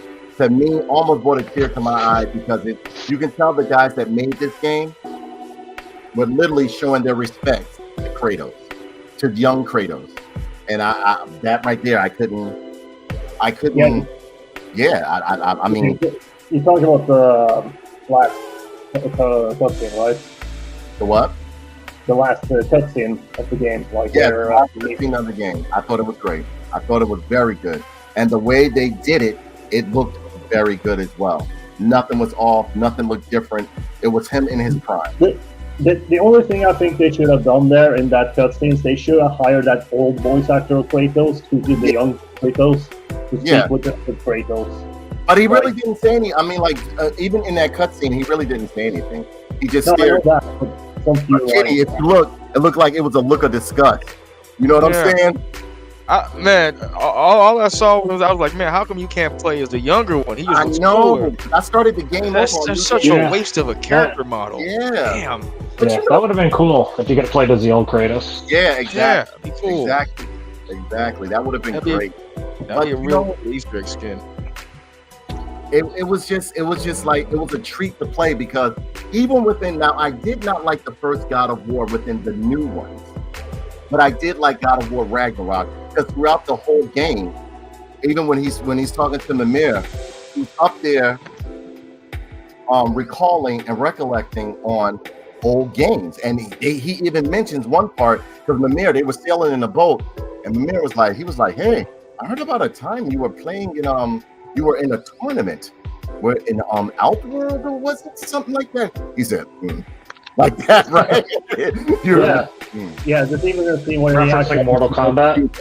He said, I was sincere against my. Yeah, but he also mentioned he's also been in that PlayStation All-Star game as well. Yep. They even mentioned that. And he You mentioned mentioned like, Soul again, Calibur. He was there yes, too. everything, every game he was in, they mentioned it. He was like, Kratos, I heard you have a brother. He said, I'd rather not talk about that right now. I was like, oh, and you remember his brother in what's his name? In the PSP game. Sparta, I think it was, for the PSP. Yeah, it was a PSP game. Mm-hmm. So, yep. So the developers, I can't knock them. Did I like the way that they were trying to like make it seem like Kratos was like a bad guy for killing those gods and the Greek gods and, you know, ripping off? Because the one that they were really like getting on him about was when he ripped off Helios' head in part Right. 3, right? yeah, but also, like, even here, it's like the headless Helios is starting to speak with Kratos in that game as well. Yeah, I think it was part 3 where he ripped off Helios' head, you know, and they were like, oh, like through and like, but I was like, come on. But there's some things about Kratos that, like, he didn't regret killing, because I watched this one cutscene where it's like talking about Hercules. He's just like, yeah, I didn't regret killing that guy because He said I didn't regret killing that guy. Yeah, I was like, man. Again, great game. If you have God of War Ragnarok, I suggest that you download this DLC. I don't want to kill too much for you or kill too much of the story or the gameplay, but it even feels like they improved the gameplay even further. Because I mean, like, it took me a little bit to get back into the swing of things, but everything was snappy. As you saw, and when I was playing Kenny and Jeff, I was switching weapons on the fly. You know what I mean? Like mid-combo, going to another weapon, charging it up, hitting them, doing this, doing that, doing my ultra moves, everything was snappy. Everything was snappy. I didn't see there was no issues where I was like, oh, I hit him. No, everything was connecting. It all mattered on what you did, how fast you did it, and how fast you reacted to, like, you know, if they were going to do this or do that. You know, the game is a great DLC. I give it a 5 out of 5 nerd fans. The rest of Kenny, from what you saw, what you give it? I'd say I wouldn't give it a 5 because I didn't like. Oh, he's you know, they basically say, oh, he's regretful and nah. Yeah, so like 4.5. I wish they just let him take more pride in what he did, because what's wrong with what he did? He's supposed to be a killer. Let him enjoy his murder. Right. So what you saw, Jeff, what do you give it? It looks damn good. 4.5, 4? Yeah. Around that range. Really solid. Because, like, I'm not even like a God of War fan. Like, I'm not a PlayStation guy, but when I see that game, I'm like, fuck, I want to play that. You know? Right, it's visually, and it was visually beautiful. Oh man, it looks nice. I was playing that on the PS5. That wasn't even PC. Now you may see a little bit of articles on the replay, but as a whole, that was like, it didn't look bad for a console game. The game looked good. It ran smooth. You can tell the developers really took their time and cooked that game and then gave it to us. Yep. All right, Martin, what do you give it? Especially now, ladies and gentlemen, Martin is from Norway, so this is based on his mythology. So you know, I was scared that when Martin came in and looked at the stream, he was like this the whole time. He was like, yeah, I gotta check if they don't disrespect my culture here, huh? Yeah, because you know all Vikings, as Count Kitty said, all Vikings had horns. They all had horn hats. He said, Martin, he's impressing for animal. He says that all Vikings, it's not a real Viking if it doesn't have a horned helmet. No, horn hats. They all have to wear the horn hats. They didn't have horns. It's just actually a myth. They did. I don't know, man. American Entertainment says they did, so they did. Here we go. Right now, Because I don't know. It's true. If America sets the tone for the world, if it said it, it is. I'm sorry, but that's just facts. I didn't make the rules. Okay, well, I have some few words for you after the stream, mister. No. You know, because America said it, it's done. It's already agreed by the rest of the world. I will say this: the only reason why there's actually 2 reasons what I read about though. Like the reason why they got the rumored about they having horns was because a lot of people saw the Vikings as Yeah, because the they devil. did. Because they saw the Viking as the devil, right? So that's why they made. And if you remember those old, you know those old theater or opera shows when they had those women wearing horns and stuff. That was also the reason. Yeah, those are Viking ladies. Yeah, but in reality they didn't have horns. So yes, they did. You know what? We can go on this debate forever, man. Or else. No, it's not a debate. It's me saying facts and you denying the truth. Yes, they did. It's okay. We can all believe what we want, and we all know they did. Hey, Martin, I heard there was one called the Village Idiot. Is that true? Oh no. Jeez. You know what? Let's see. What kind of words am I not allowed to say in this stream? Oh man, Jeff is right here, baby. He's right under your face. No, but no. My opinion about the God of War game, though, like I can't say much about the game. I'm right here. I haven't played the game except the first one and seen some people play it. The second one, but I will say this though. I did like we're talking about the DLC now, right? Yeah. I'll be talking about the full. Okay. The DLC, I will say, they focused more on the past of Kratos, like not much about the Norse mythology, but more about the Greek mythology before he came to Norway, basically. Right.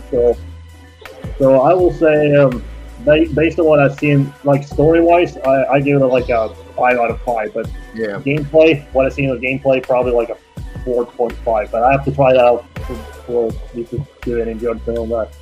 Now, you know what? Now that I think about it too, I do have to agree with Kenny. Like, there was that dialogue, like some of that dialogue, like they're trying to like deprecate him because he did what he needed to do. Because if he didn't, those gods were out of control. They were making monsters for people left and right. Left and right, they were making monsters for people. You know what I mean? So, I mean, you know, they were doing terrible things. Then you got to think about what they did to Kratos. They made him kill his family so that he wouldn't have any ties to anything and he could just do what they wanted him to. You know what I mean? That was only Ares' work alone. I don't think the rest of the gods had anything. All of them. No, they were all in on it. They were all in on it. They were all in on it. They were all in on it. Because when you think about it, Zeus even said, he said, I allowed you to. I was like, wow. So you knew what they did, what they did to his sister. What they were doing to him, yeah. Huh? Yeah, he knew everything what they were doing to him. So Yeah. You just follow the story. Yeah. Zeus knew everything. And it was like, oh, well, you didn't have to kill Aphrodite. But wasn't Aphrodite the ones who gave him the blades of chaos? I think it was Aphrodite. Oh, no, wait, I'm thinking about somebody else. I thought Ares gave it to him, right? No, Ares. No, who gave him the blades of chaos? No, she gave him the blades of what? No, wasn't it Athena? Athena, yes. Athena gave him his weapons first. Because Aphrodite, didn't he fight her in hell? Because Aphrodite was Hades' wife, wasn't she? No, that was not Aphrodite. That was in God of War, who was Hades' wife? Persephone. Right. Yeah. Persephone was his wife. Right. So far we got a 4.5, 4.5, and I changed 4.5. Yeah. Well. Mika, what do you give the God of War DLC that you saw me playing?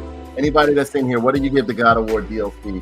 Valhalla. It's free DLC, so how can you argue it? Exactly. It was good. Lengthy DLC.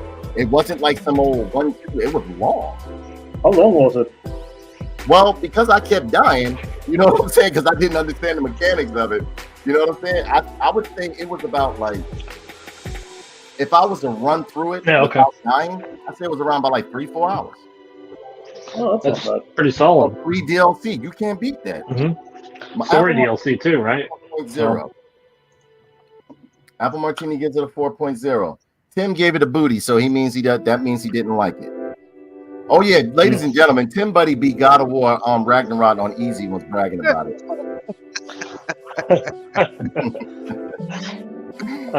You're just taking L's everywhere you go today. Damn.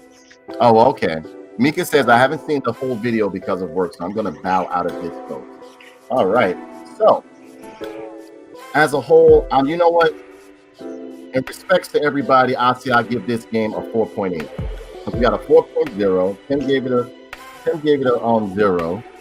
Tim's vote shouldn't count no more. That man ain't even really voting. He's just throwing up a bunch of random nonsense just like his hairline. But you know, that's our Vietnam veteran. So we gotta let him do what he do. Yeah, he gonna fight the memorial this Christmas. Catch him in DC. That is so messed up. Oh. Yeah, that is so messed up.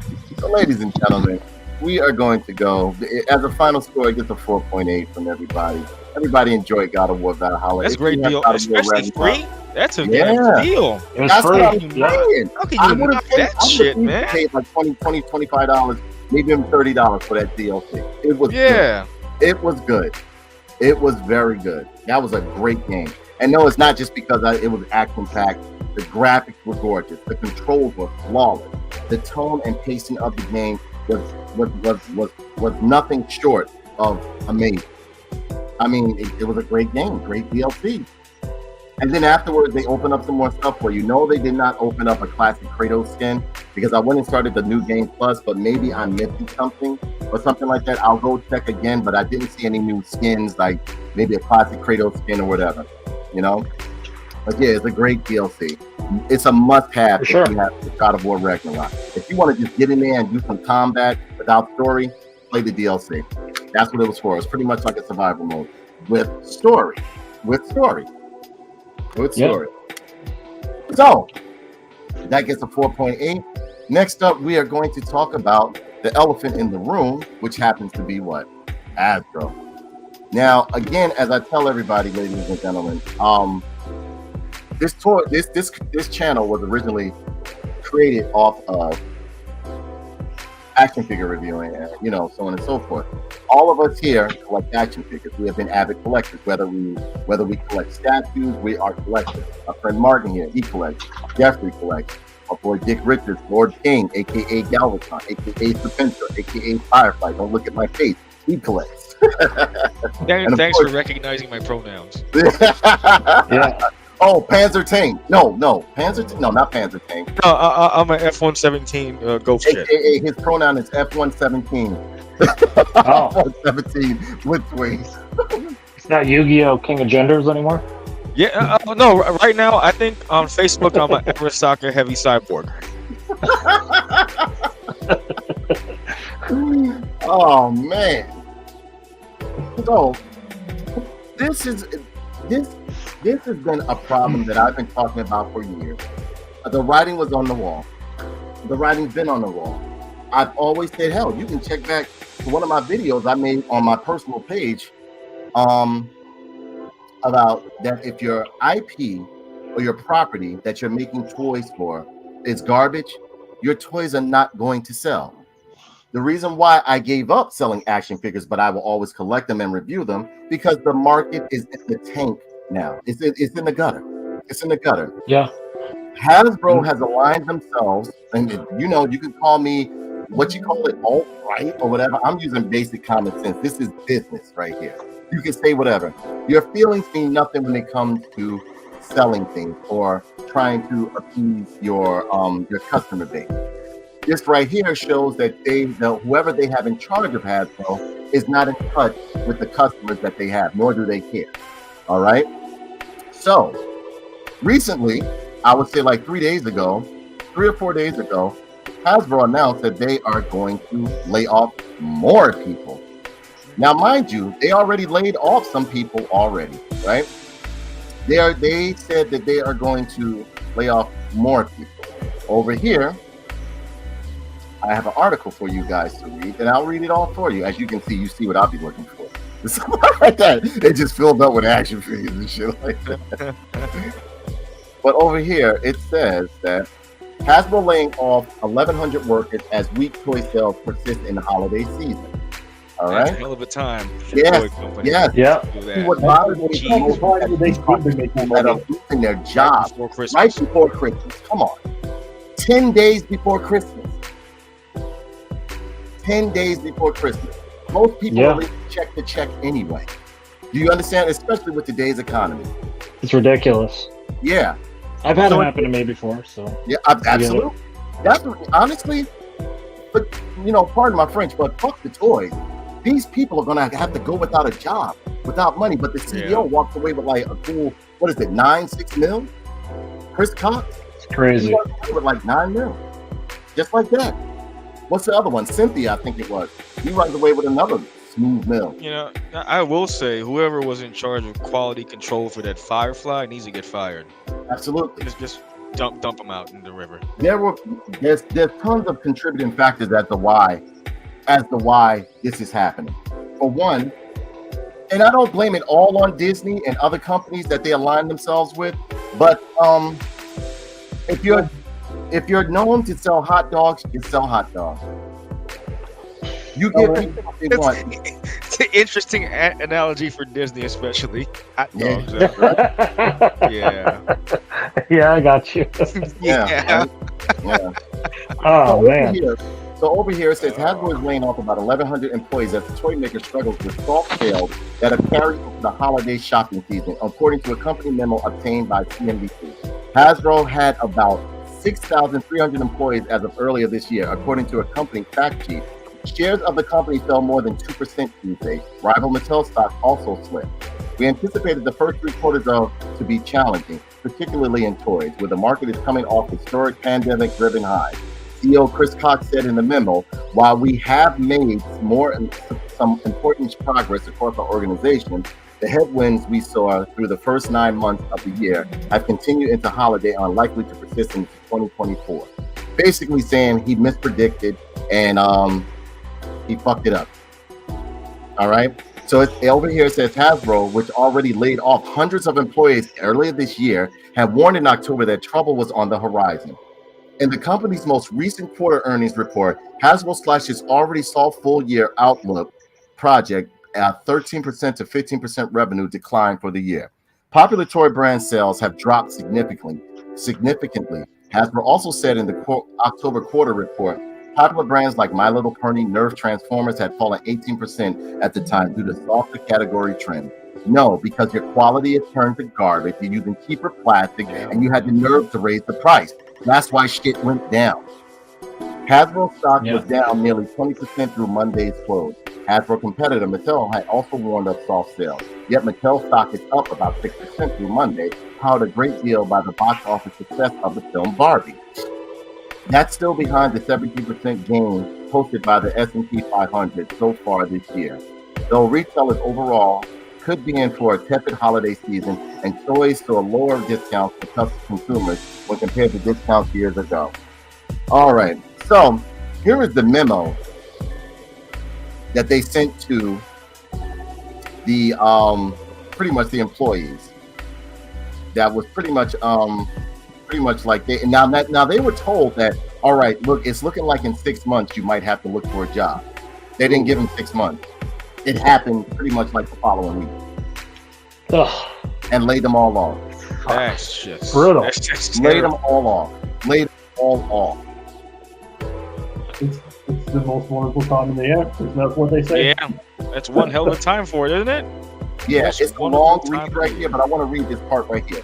He said, what else are we doing? I know this news is especially difficult during the holiday season.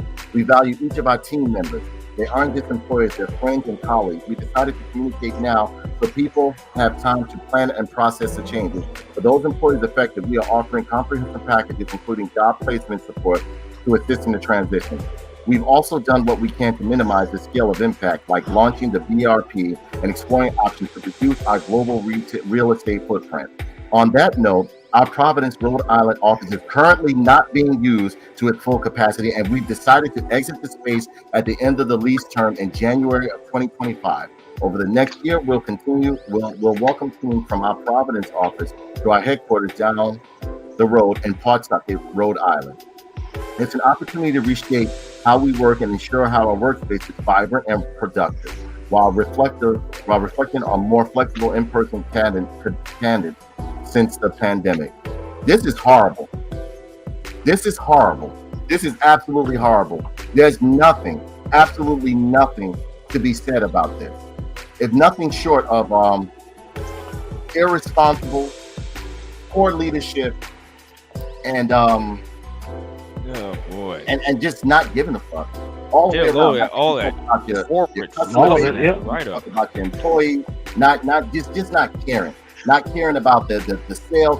You would think with a brand like Hasbro that they would definitely like at least up the ante. Because when I was coming up, Hasbro, Mattel, they kind of like when you got like a toy from them, you were pretty much like, all right, this is substantial. You know when I knew there was a problem going on? Because when they did the G.I. Joe classified line, right? they started outsourcing it for all these different companies. Super 7, who else? Mezco, so on and so forth. If that is your bread and butter, and I understand it's about making money in any which way you can, but if that is your bread and butter, like Nintendo is, Nintendo ain't outsourcing shit. Nintendo is not outsourcing shit, which kind of like made me put up an antenna. Then when I noticed, because at that time because it was still, when they launched G.I. Joe Classified, it was still during the time when I was selling action figures. I had the website and everything like that. But then when I started seeing these G.I. Joe Classified pop up on shelves in the clearance area, I would say like a month after they were released, I was like, okay, this is a problem. This is a problem. They're not gaining value. They're actually losing value as time goes on. And then they hadn't been out no more than like a month or 2 months and a half. That's bad. They're hitting like bargain bins of like stores like Five Below, Ross's, and what's that other one that they got out Ollie's. there? Ollie's is caking with G.I. Joe stuff. That should be like $5 a pop now too, man. Yes. Yes. And I'm talking about stuff that was like literally first released under like sometimes 50, 60, 30, 29. So you're raising your price point, but you're giving us lesser quality. Because like you're giving us poor quality. Because let's talk about Transformers. I haven't purchased the Transformers, which I was always purchasing action figures. I have not purchased a Hasbro Transformer, I would say, in over 2.5 years now. I may get their mini bots, but their mini bots are like absolutely terrible. So the third party just dominates that market now. Yes. It's at the point where, though, if I don't get Masterpiece or whatever the case may be, I don't even bother to buy the Transformers unless they're in scale with my Masterpiece figure. But other than that, I'm buying third party. I'll buy a few Masterpiece, and that's another thing. The third party ain't bad either. Yeah, how I knew something was wrong. Sometimes better. It's amazing. Yeah, absolutely. How I knew something was wrong too is that when they released this new Optimus Prime, I think it was version 2, he was going for $500. $500 for a Masterpiece. Yeah, go ahead. Yeah, the Masterpiece. Yeah, $500. I was like, what? Does it come with Megatron too? Like maybe they're doing a. I get it if it's like signed by Peter Cullen or something like that. Mm-hmm. Like yes, but no, these Masterpiece figures are insanely high. Like I bought the Shockwave a couple of years ago. Right. But after I bought it, I was just like, man, I'm so glad I'm not much into collecting Transformers figures. I just bought my favorite character, and that's it, really. Right. But there are like good figures, but it's just stupid prices on them, including shipping as well.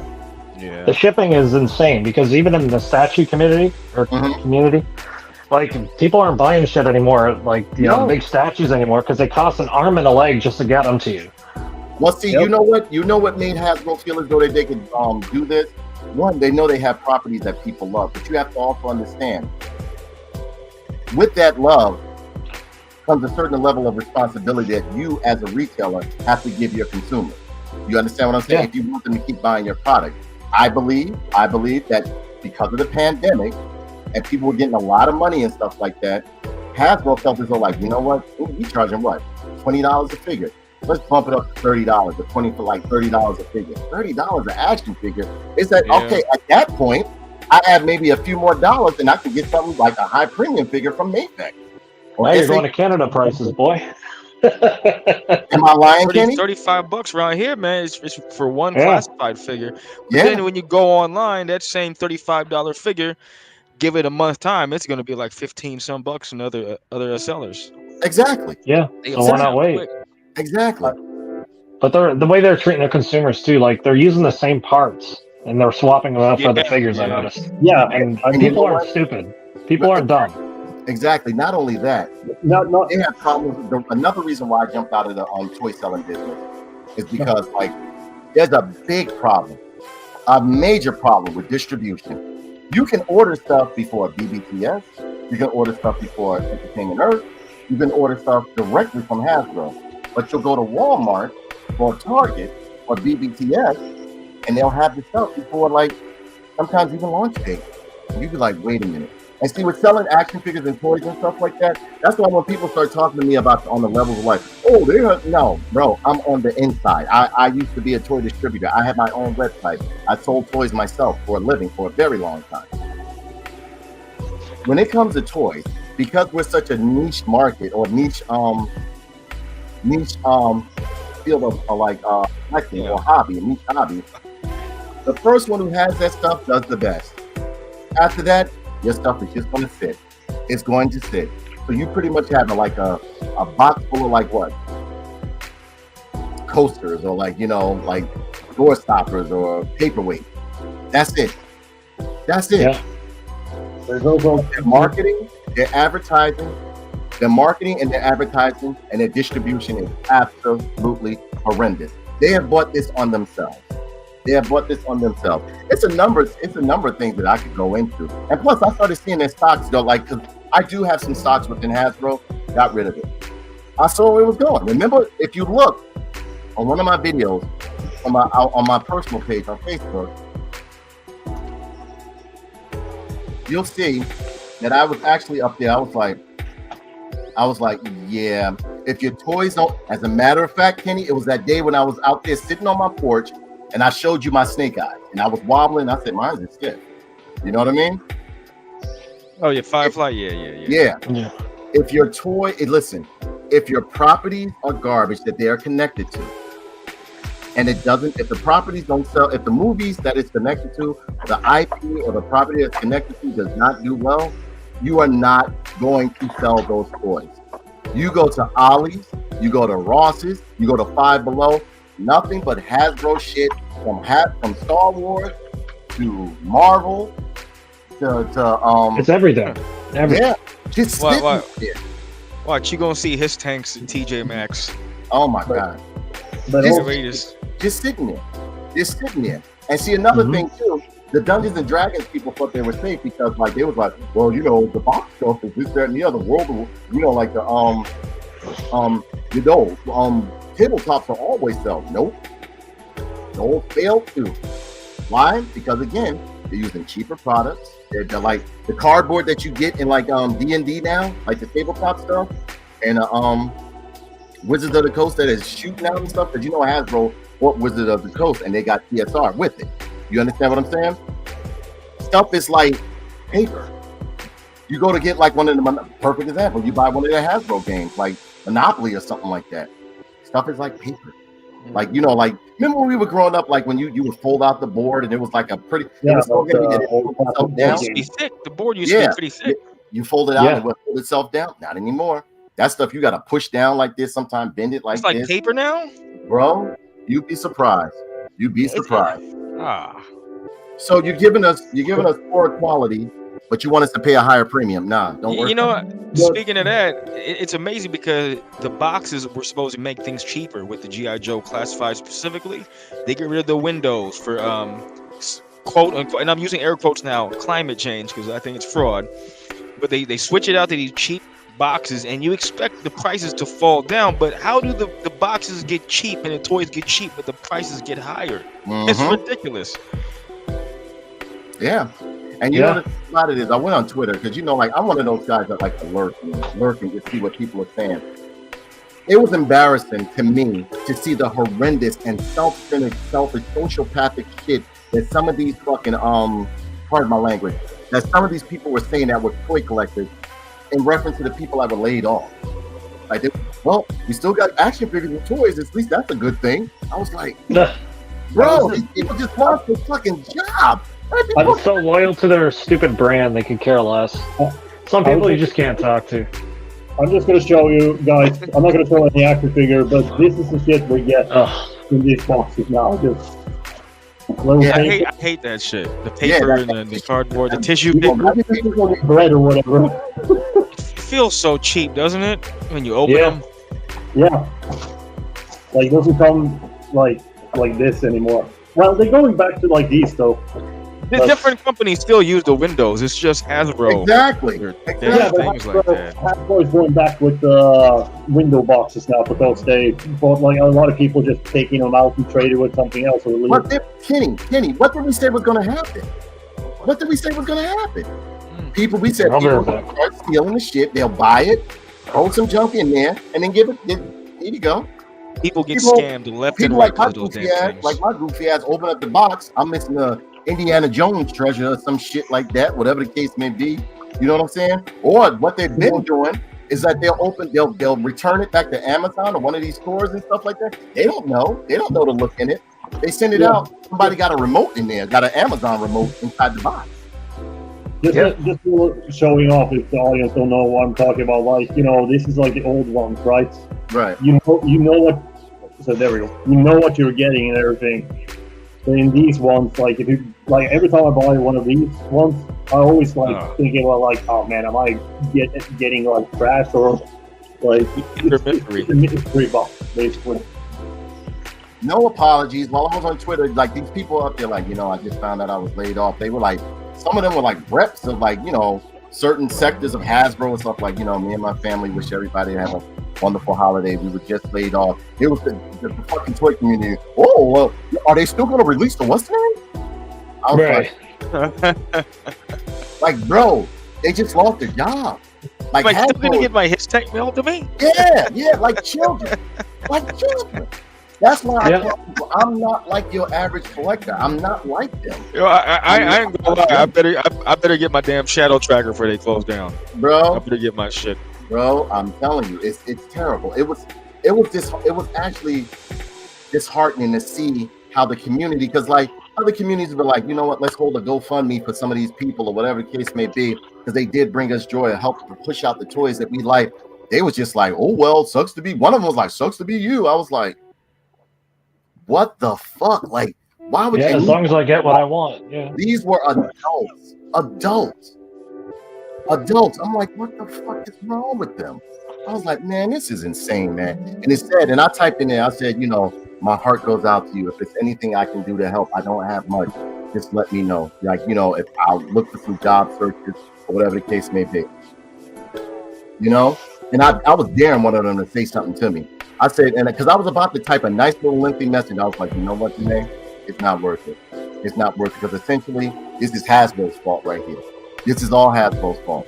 And then you had the Wizards of the Coast people up there that play D&D, because yeah, I used to play D&D. You know what I'm saying? Sometimes I would do a tabletop with some of my friends at the comic shop and stuff like that. When we used to have the one over here on in Union before they shut down, I'd rock a little D&D. But I wasn't real good at it, but I would rock it. You know, just to learn the lore more, have some fun with it. Now, Space Marine is another thing. I play the daylight side of it. But the Wizard of the Coast, they was like, oh, like, you know, the people that are fans of D&D, they was like, oh, well, we're okay. We're gonna be all right. I was like, I said, you better look again. I said, look again. Yeah. So what I did was, I said, here you go. I said, since you don't believe shit stink, here you go. I just looked it up, and I was like, I spoke to a couple of people over on Reddit, because, you know, believe it or not, Reddit will let you know a lot of shit when it's about to happen, before it happens, and when it is happening. So it was like, oh, well, this, that, and the other is going to be fine, and so on and so forth. I said, I don't think so, brother. I said, here you go. So I shared this with them. This right here. There you go. I said, these all the people. I said, these all the people that's getting laid off from D&D. I said, everybody: Dan Dillon, Tristan Falcone, Dixon Dubon, Bree Heist. These are all Wizard of the Coast, all that D&D shit. I said, no, y'all are next. I said, y'all are next. I said, it's coming. It's coming. I said, it's coming. This was a whole list. Yeah, Hasbro is even licensing their toys to the McFarlane now. Yeah, that's what you know, because you know what Hasbro wants to do. Again, mark my words. Hasbro wants to get rid of all pretty much physical items. Why? Because for one,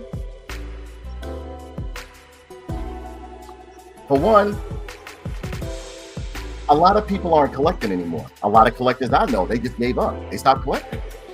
Yeah. They stopped collecting. I'm serious. Me myself, I don't buy action figures as much as I used to. It takes up a lot of space. I was always seeing me buy Marvel Legends all the time. I don't buy them anymore. It's for two reasons. For one, the quality that Hasbro has been pushing out, and two, the Shows have been crap. content that these toys are connected to. My Marvel Legends, I put up a short. I whacked my Marvel Legends shelf down by 70%.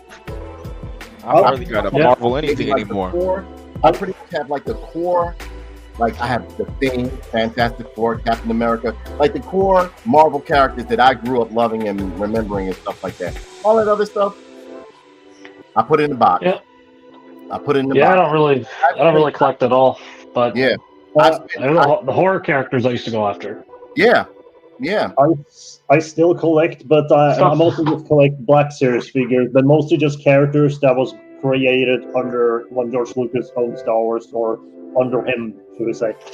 Like stuff like this. I don't know, like it's old Halloween shit. Yeah, well, see, that's the NECA stuff. That's beautiful. Yeah. Like, NECA stepped up their game because at one point they was messing up a lot. You understand what I'm saying? They have a cool background. Yeah. A lot of things. Yes, that's a beautiful set. Yeah, the Halloween set. The owner of Neckers of Teeth and Garbage, he called me a scumbag personally. Screw that guy. Well, think about what you was asking. When McFarlane made a line of serial killers, he had asking for real life serial killers like McFarlane did it. McFarlane had Jack the Ripper.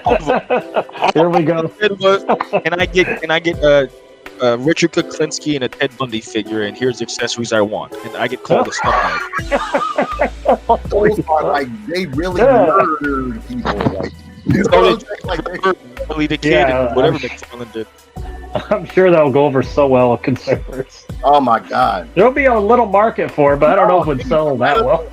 No, and I know him. I know him personally. I was like, oh man.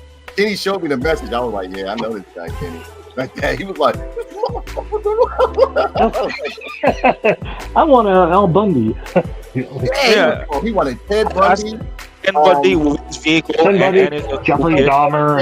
I'm like, holy crap! I wanted Kuklinski with an accessory of like rats you can shove in a. Who was Who was the killer that would dress up as a clown? Because I know a guy who does statues. You know the Skeletor one. Yeah. Togo the Clown. He made one of him. He made a statue of him. Nice, dude. Yeah. So no, we're Wayne Gacy. Here we go.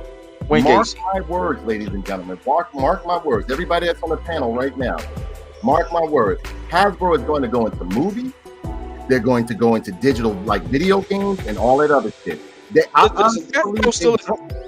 they still do a 3 3/4 Joe line, or is it all just Hia Toys and Super 7 doing 3 3/4? They're licensing out their shit. This so right it's just Hia and Super 7. Yeah, they don't even have all their shit. They just made a deal with McFarlane. I know Super 7 just announced they're taking over the O-ring line. So Hasbro don't even control the O-ring 3 3/4. No, they don't like it anymore. Yeah, I like the McFarlane stuff. So I've seen businesses like restructuring. This is how they're going to save their neck, and this is how they're going to get more high-end investors. Trust me, when you're doing movies, when you're doing video games and shit like that, you're going to get high-end investors.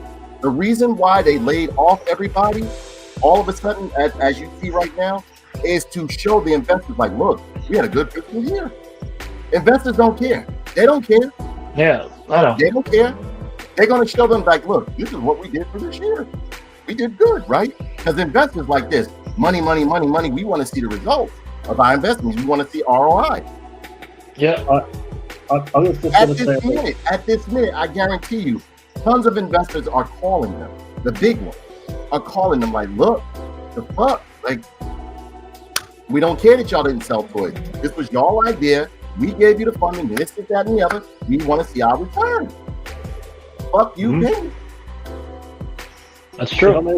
If I may say something about Hasbro focusing more on video games, they're doing actually a really bad job on that, because oh my God, that last G.I. Joe game, have you played it?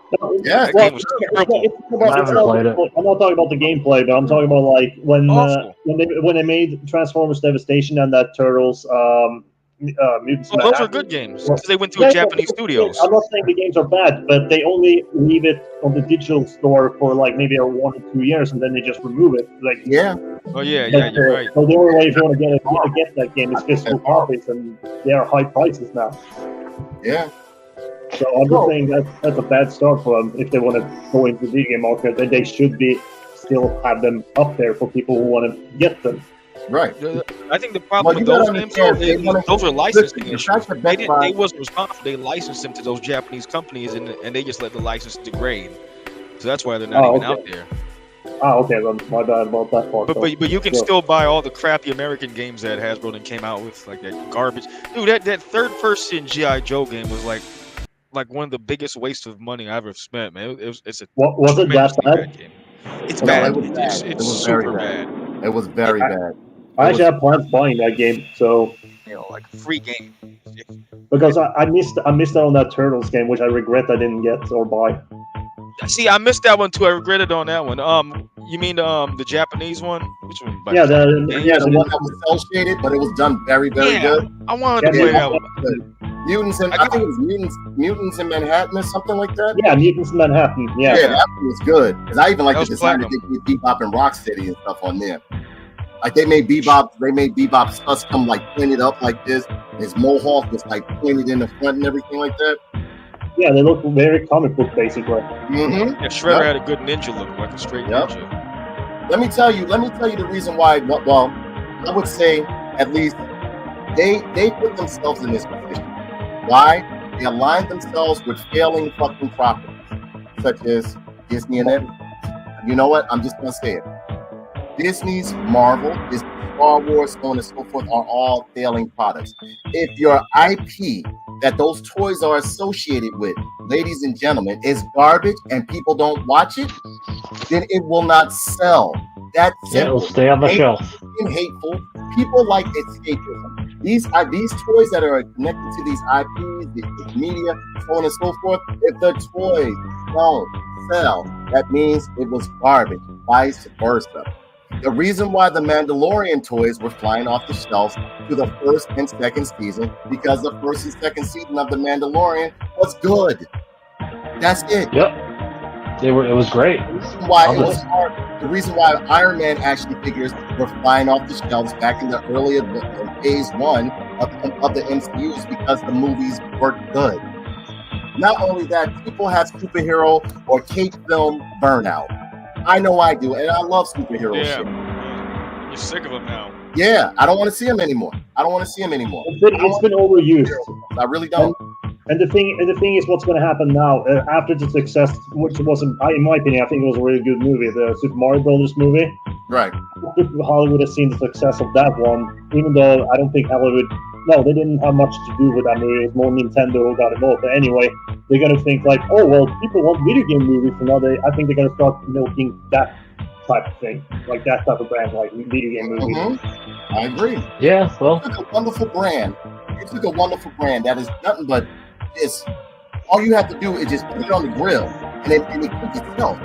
It turns on the stove by itself. And that was Star Wars. And you destroyed it. It's done. It's done.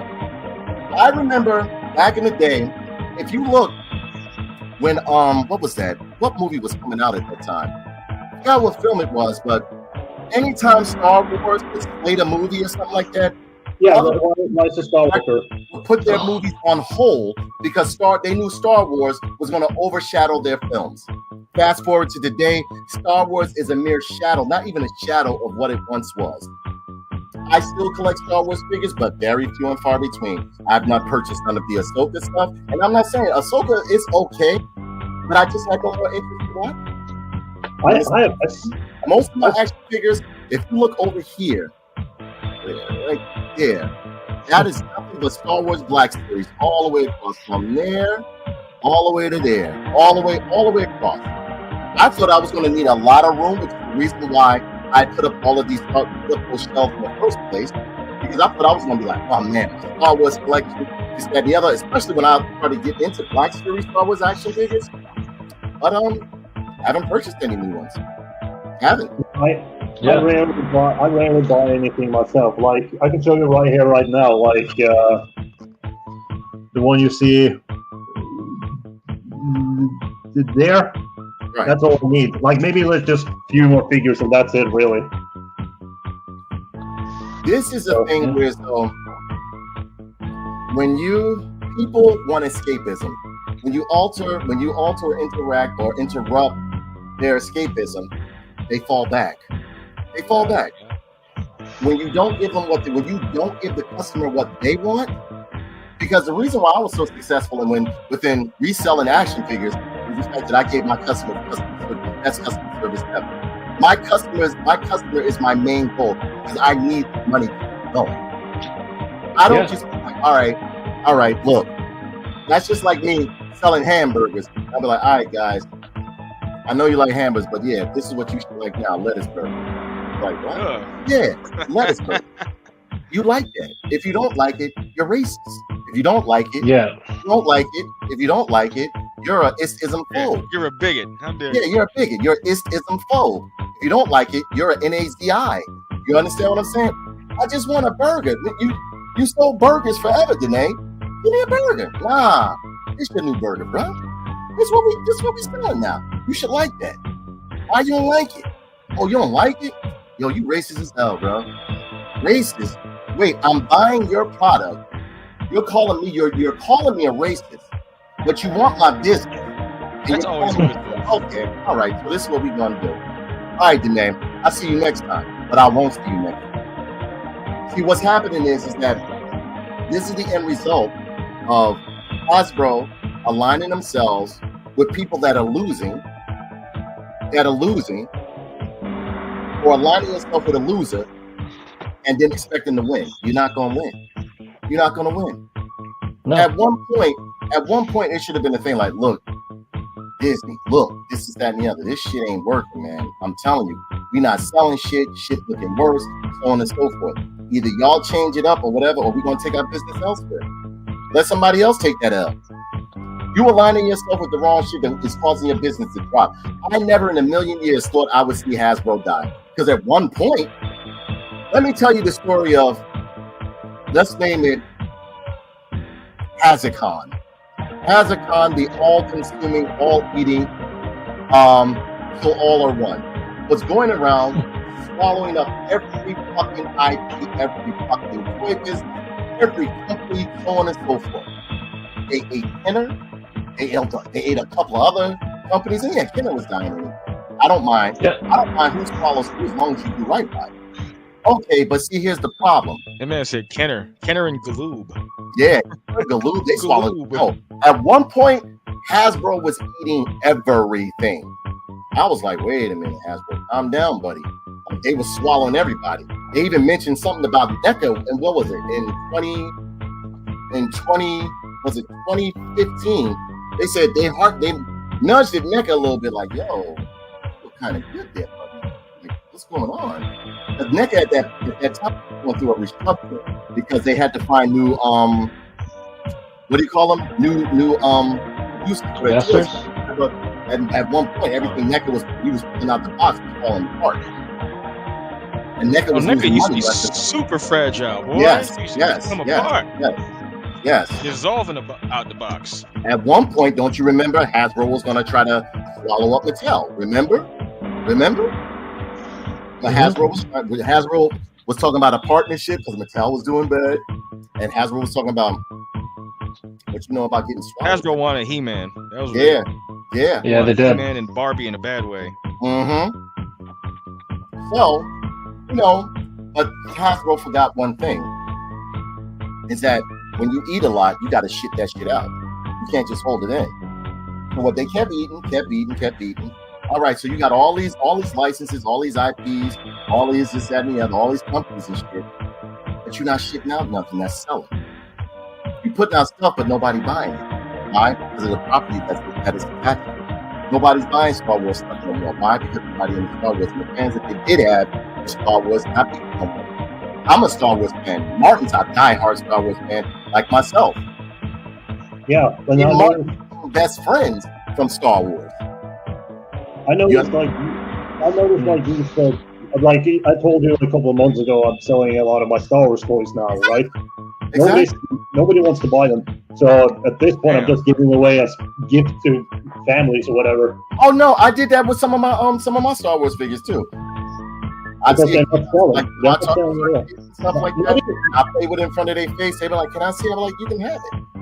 Yeah, but like I've been trying to sell them. They won't even sell for $5. No. The only way you making money off of reselling some Star Wars action figures and stuff like that, even if whether they brand new or loose, is as a bundle. You might have somebody that's still a fan, that's still a diehard fan that will buy them off of you. But trust me, they even know the current climate of Star Wars, they're just gonna be like, I'll give you this for it. Yeah. I'll give you this for it. That's it.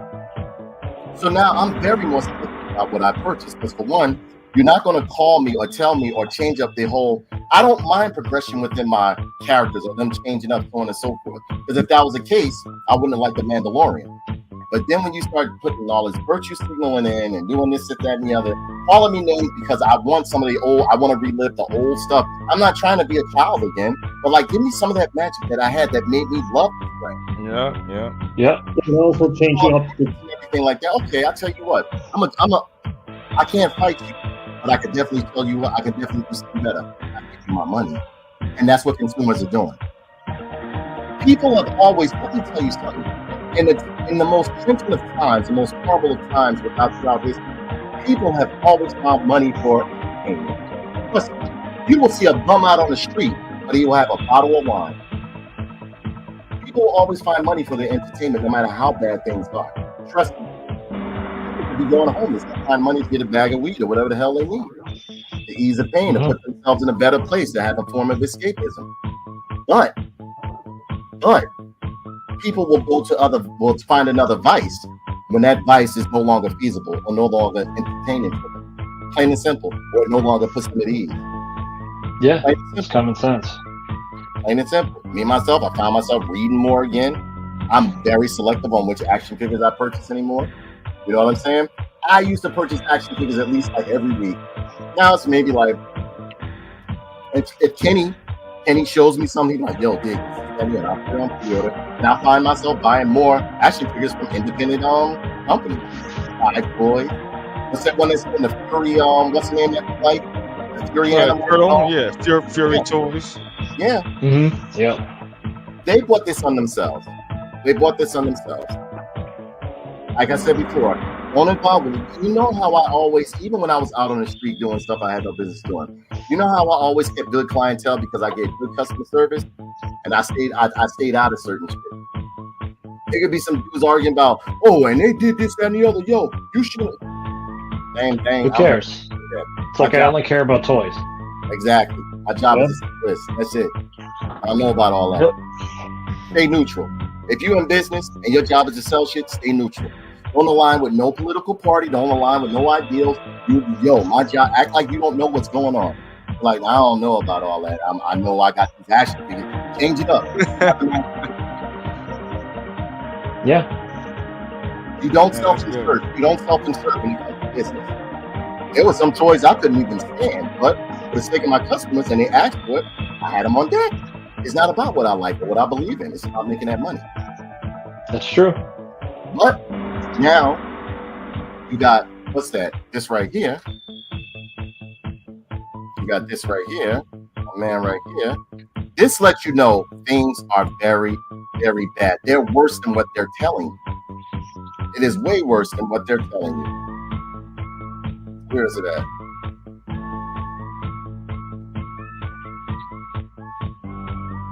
You got somebody up here laughing with Destro saying Hasbro outsources action figures to McFarlane Toys. This right here is a problem. This is a serious problem because this is your main cash hog, right? Nothing's really selling for Hasbro in terms of toys as much as G.I. Joe is right now. And you're already at the point of selling this shit off. As I told you before, these jokers want to get into movies, video games, all physical products. I think they want to just get rid of. And they're going to just license their shit out. That's it. They're just going to be a license. Yeah. It will be interesting to see how McFarlane Toys is going to make the Transformers, though. Because they do make good action figures. And here's the thing. It's a toss-up. There's sometimes McFarlane makes some little shoddy stuff, but as a whole, I do like the fact that he does different body sculpts.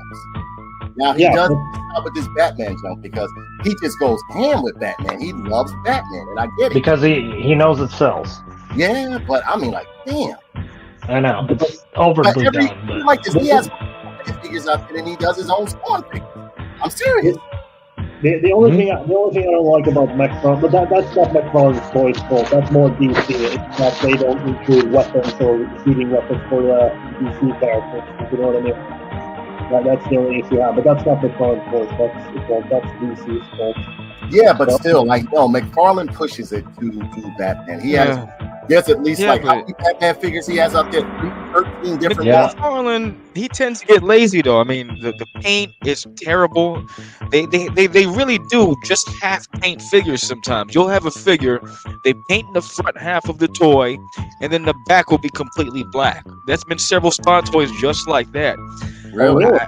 Yeah, like Mandarin Spawn is a good example, because if you look at the original 90s release of Mandarin Spawn, no, that thing was a masterpiece. It was statue quality. Yes. Paint washes, dry brushing, all the techniques slopped all over, airbrushing, you name it. You go to the new Mandarin Spawn, and they only paint the front half of the toy, leaving the back completely blank.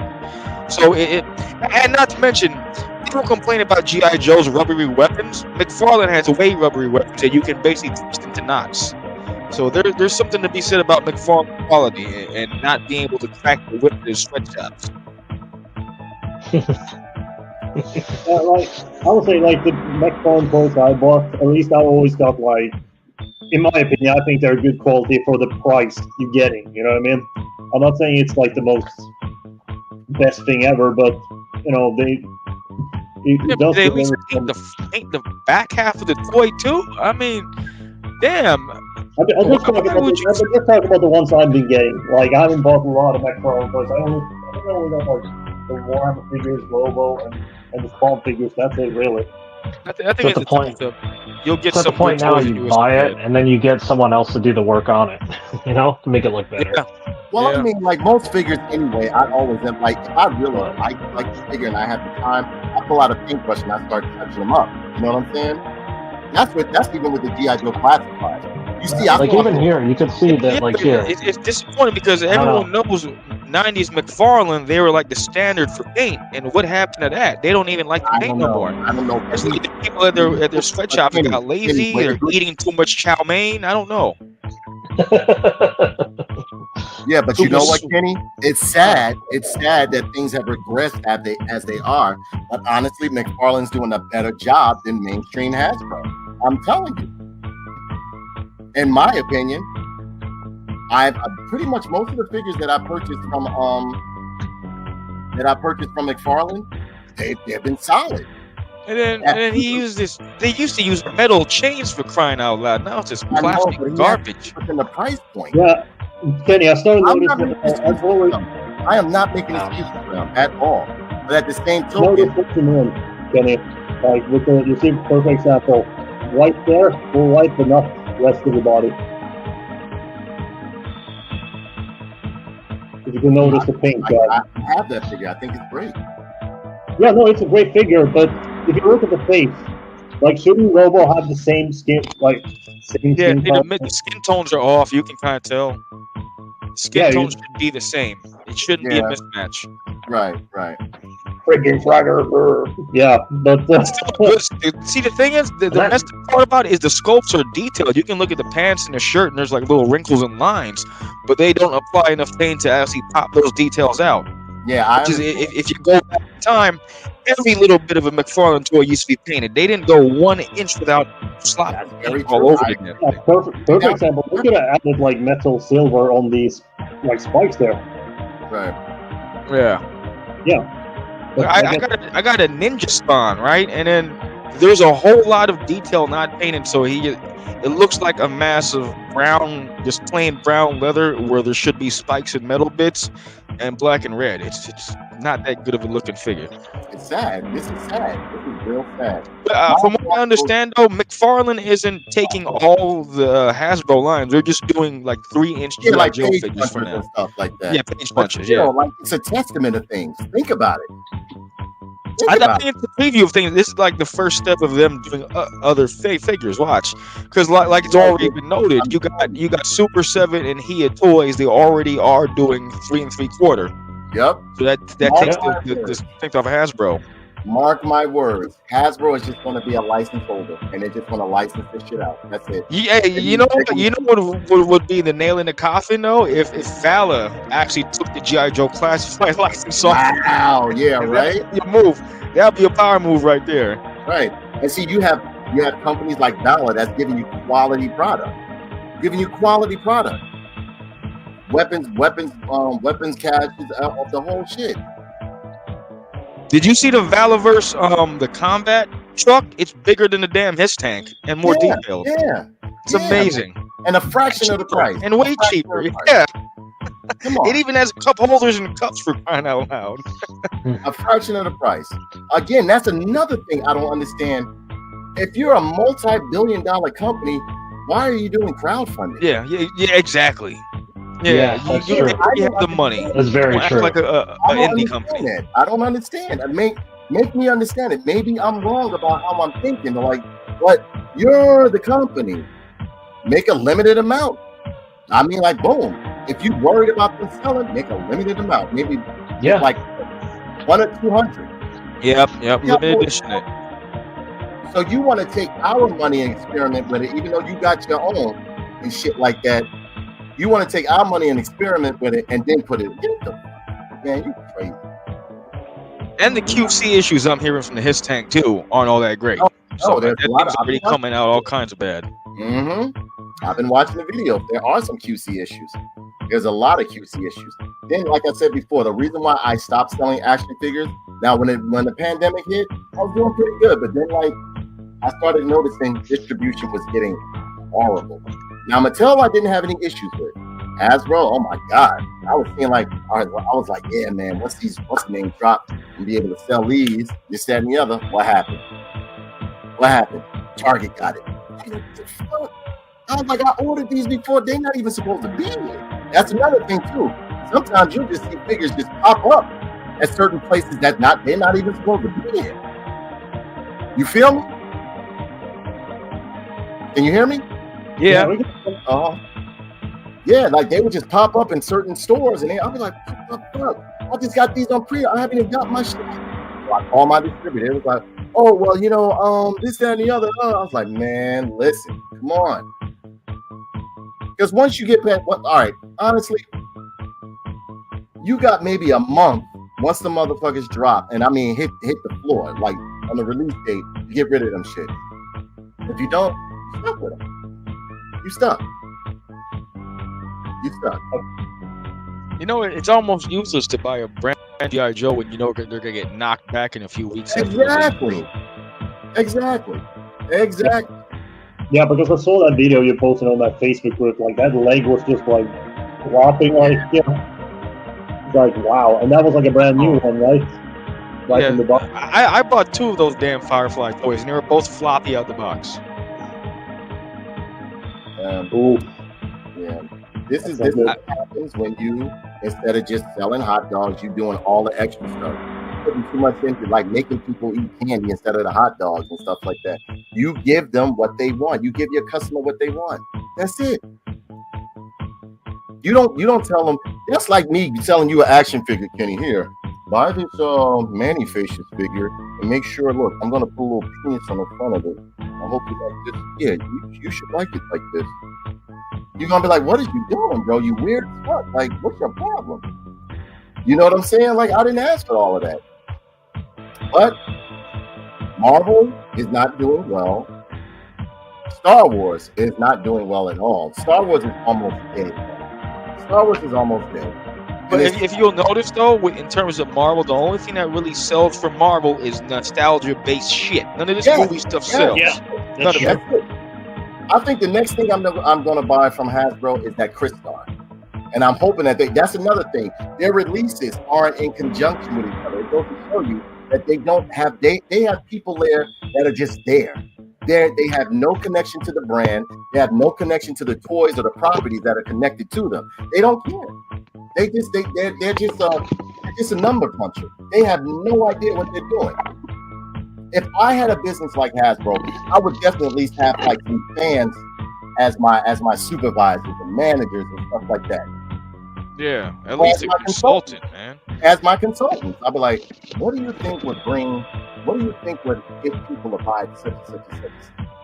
I'd grab some of the nerdiest fans I could find. I mean like these motherfuckers that sleep and breathe G.I. Joe, sleep and breathe Star Wars. You can literally just pay him and say, hey, what do you want to see? I don't care about them having, what happened? You can just pay them all and be like, hey, what do you want to see? There you go. What do you want us to do? There you go. Yeah. As a big fan, what do you want? You don't even have to do that. You can just Brainstorm go a bunch hang of out ideas and build off of that. Just have them go hang out in the damn toy message board. Done. I would be going in these fan groups and shit like that on Facebook. I'll be like, so they really want? Okay. I think they're not paying too much attention to what actual fans. No, because if they were, they wouldn't be in the predicament that they are. None of these companies. They have no idea what they're doing. Why? Because they're not connected to the source material or the properties that this stuff is supposed to be selling. They have no connection to it. They could not. They don't. I guarantee you, they wouldn't even be able to tell you a whole full line of G.I. Joes or Star Wars or case maybe. They have no connection. Now, but basically, what they could have done, they could just hired one dude, right? Like Hasbro should just hire, or any of these companies could just hire like these dudes to look at those social media platforms, right? Right. And read the comment section and just take notes. It's like, oh, okay, well, looks like they want more Optimus Primes. Oh, okay, it looks like they want more Darth Vader or whatever. Like let's provide that stuff. Do you know what they used to do back in the 70s, like this 50s, 60s, 70s, and 80s?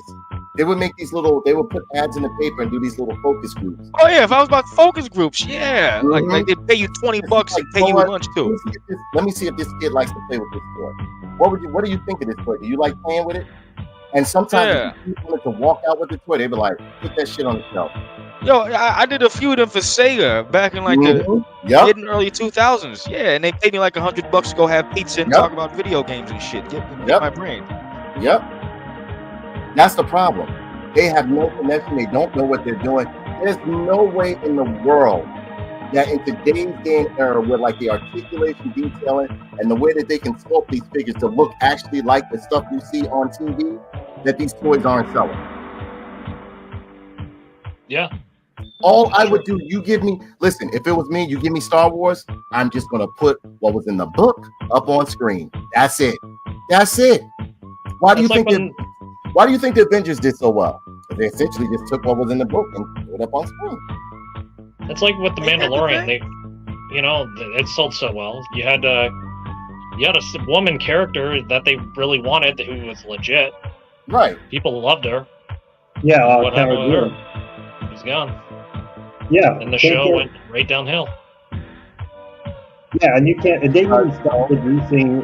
They even stopped producing Cara Dune's figure. What was her name? Actress. What? Yeah, Gina Carano. They even stopped producing. It's hard to just get that figure now, the Black Series figure, because they don't want to produce it because Disney said so. It's horrible. No. Because that shows you, that right then and there should show you, like, at one point did Hasbro be like, you know what? I think we better bail, or like we gotta have a meeting because your stuff is not selling. We can't even clearance it. You go to Five Below, nothing but Hasbro stuff filling it up.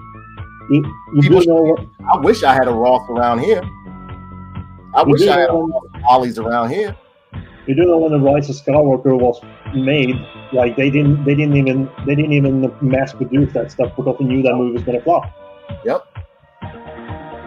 Again, I don't understand what they're doing. Yeah. But again, my heart goes out. My main concern is most people that are losing their jobs, and more will lose. If they told you 1,100, trust me, it's around about 3,000 people that have lost their jobs because you have contractors, subcontractors, people that may work in a cafeteria and all that other stuff. Like you never know. Like your maintenance crew. And then like you have businesses that are probably in the area that depend on these people that buy food from them, buy products from them, all that stuff. You've just destroyed, like, by you following a certain culture, a certain idea, a certain company that runs on cultures, ideals, and virtue signaling. By you following them, you just pretty much made like a whole, like well over 4,000 people, like either homeless or starving or just jobless. It's sad. It's real sad. But what got me the most, and I'll leave it at this, guys. What got me the most is the responses of the collectors online. These adult collectors now, they're garbage, bro. They are garbage. Garbage. People up there texting that work for Hasbro, writing stuff on their page, and people is like, well, you know, I hope you grabbed a bunch of toys. I was like, why would you say some shit like that to somebody? I was like, the worst. You guys are the fucking worst. Oof. Go on there. Go on that Hasbro page. And like, I know you try not to laugh, Martin, but like that was like horrible. They said some horrible things on there. I was like, but that is fucked up, though. It is. Sorry for my little dark sense of humor, but that is fucked up, though. It is. It is. It is. You know, you had those D&D people up there like, well, you know, you guys over there to collect those toys. I said, y'all next. And what happened? Yeah. I said, y'all next. I said, that's the whole company. Hasbro ain't gonna just Who makes all the 40K stuff? McFarlane's doing that stuff right now. And they're their own company, Workshop. What is it? Workshop? What's the name? Games Workshop. Yeah, I see them a lot at a store by me. They were having an issue at one point too because they started adapting that nonsense. I would let nothing tear up or interrupt my money. I don't care what's going on at that time. If I'm selling hot dogs and hot dogs is what's selling for me, I'm gonna keep selling hot dogs. Y'all can keep doing all that. Yeah. You give the people what they want. You don't go along with the trends and stuff like that. Every business cannot adapt to a trend or a belief or ideal or ideal system that's currently going on. When they do that, they just alienate their own audience. Absolutely. Perfect example. Look at the. Has anybody ever played a funny game called Skullgirl? Oh yeah. Didn't they take daylights out of it? Yeah, no, they did some censorship on that game with some cutscenes, some characters, and even removed a lot of fan artworks from the. Because what's this game called? Skullgirl. It's a fighting game. I heard about the censorship. Yeah, I heard about that. It was original it was like an original Kickstarter game, and the people who Kickstarted this game was just like, well, we didn't like what you did, so it's like, well, you're not getting your money back. And I pointed out on Facebook, and a lot of people gave me a lot of shit for this, but I basically said, like, that's like you're buying a brand new car, right, from a car company. And then 10 years later, that same car, like the car you bought, the car company comes to your place and changes your car. And just be like, well, that's how we want it to be like, but it's like, but that's not what I paid for. And then people lost their shit when I said that. It's basically the same stuff. Then you forced the update on my game. You didn't ask me. You just gonna make me take it.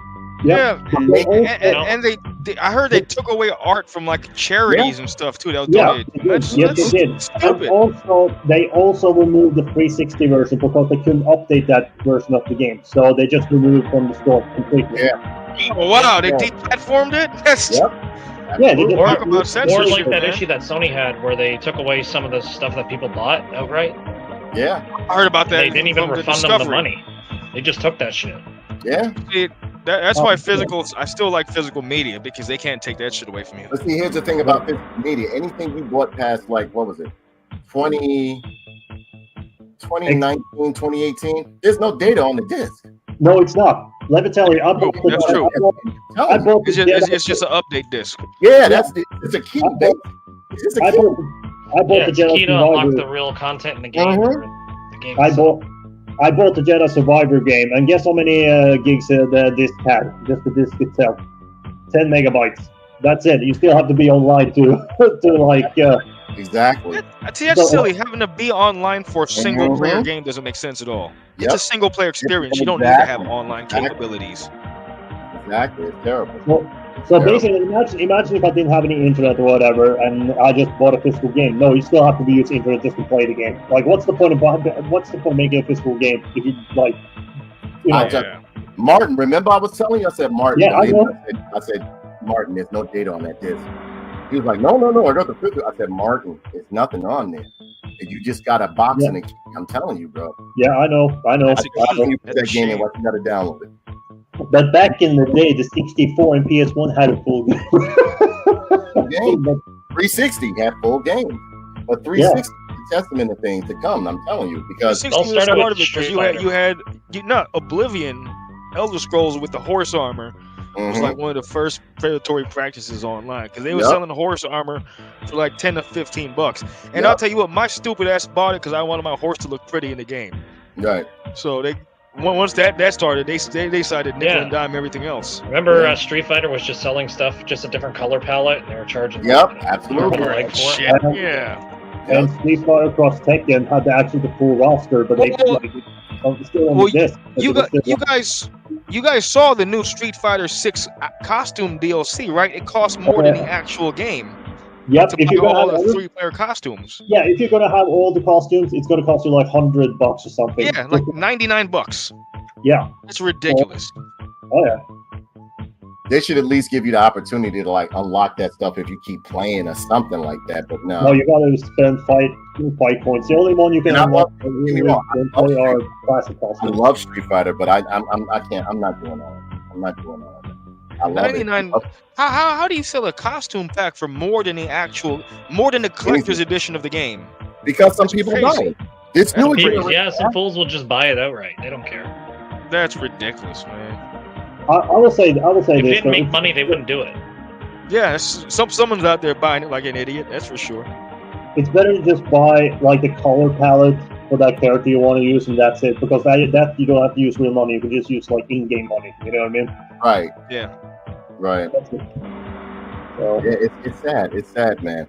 I never thought I would like live to see shit like this. I really don't. I really didn't. I thought like, I don't know. I thought like maybe by the time my great grandchildren or grandchildren, while I'm dead and gone, like, you know what I mean? I thought we'd have flying cars and jetpacks by now, but here we are in this shitty ass world.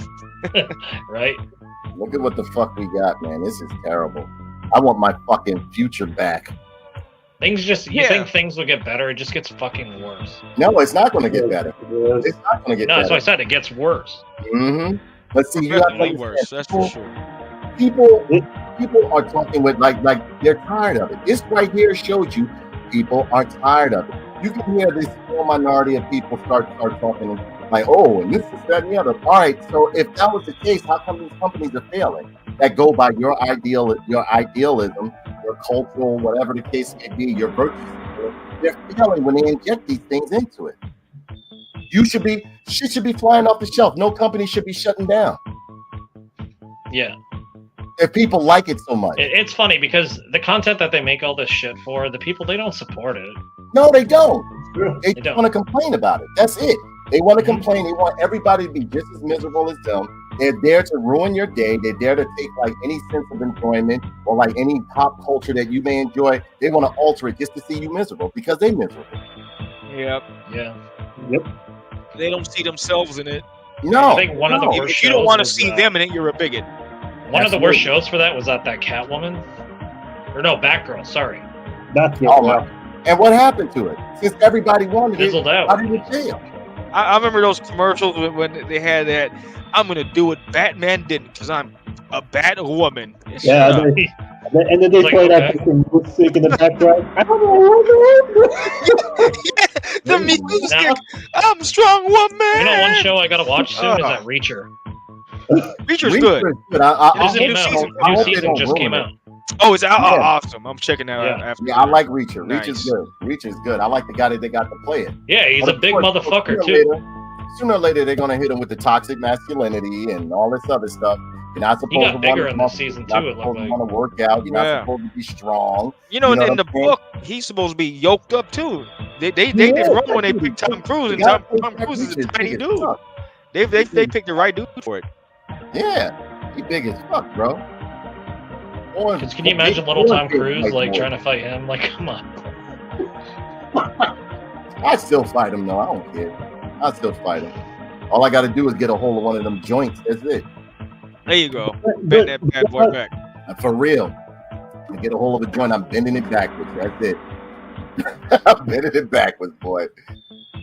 Yeah, but yeah, Martin. I was just gonna say that has been.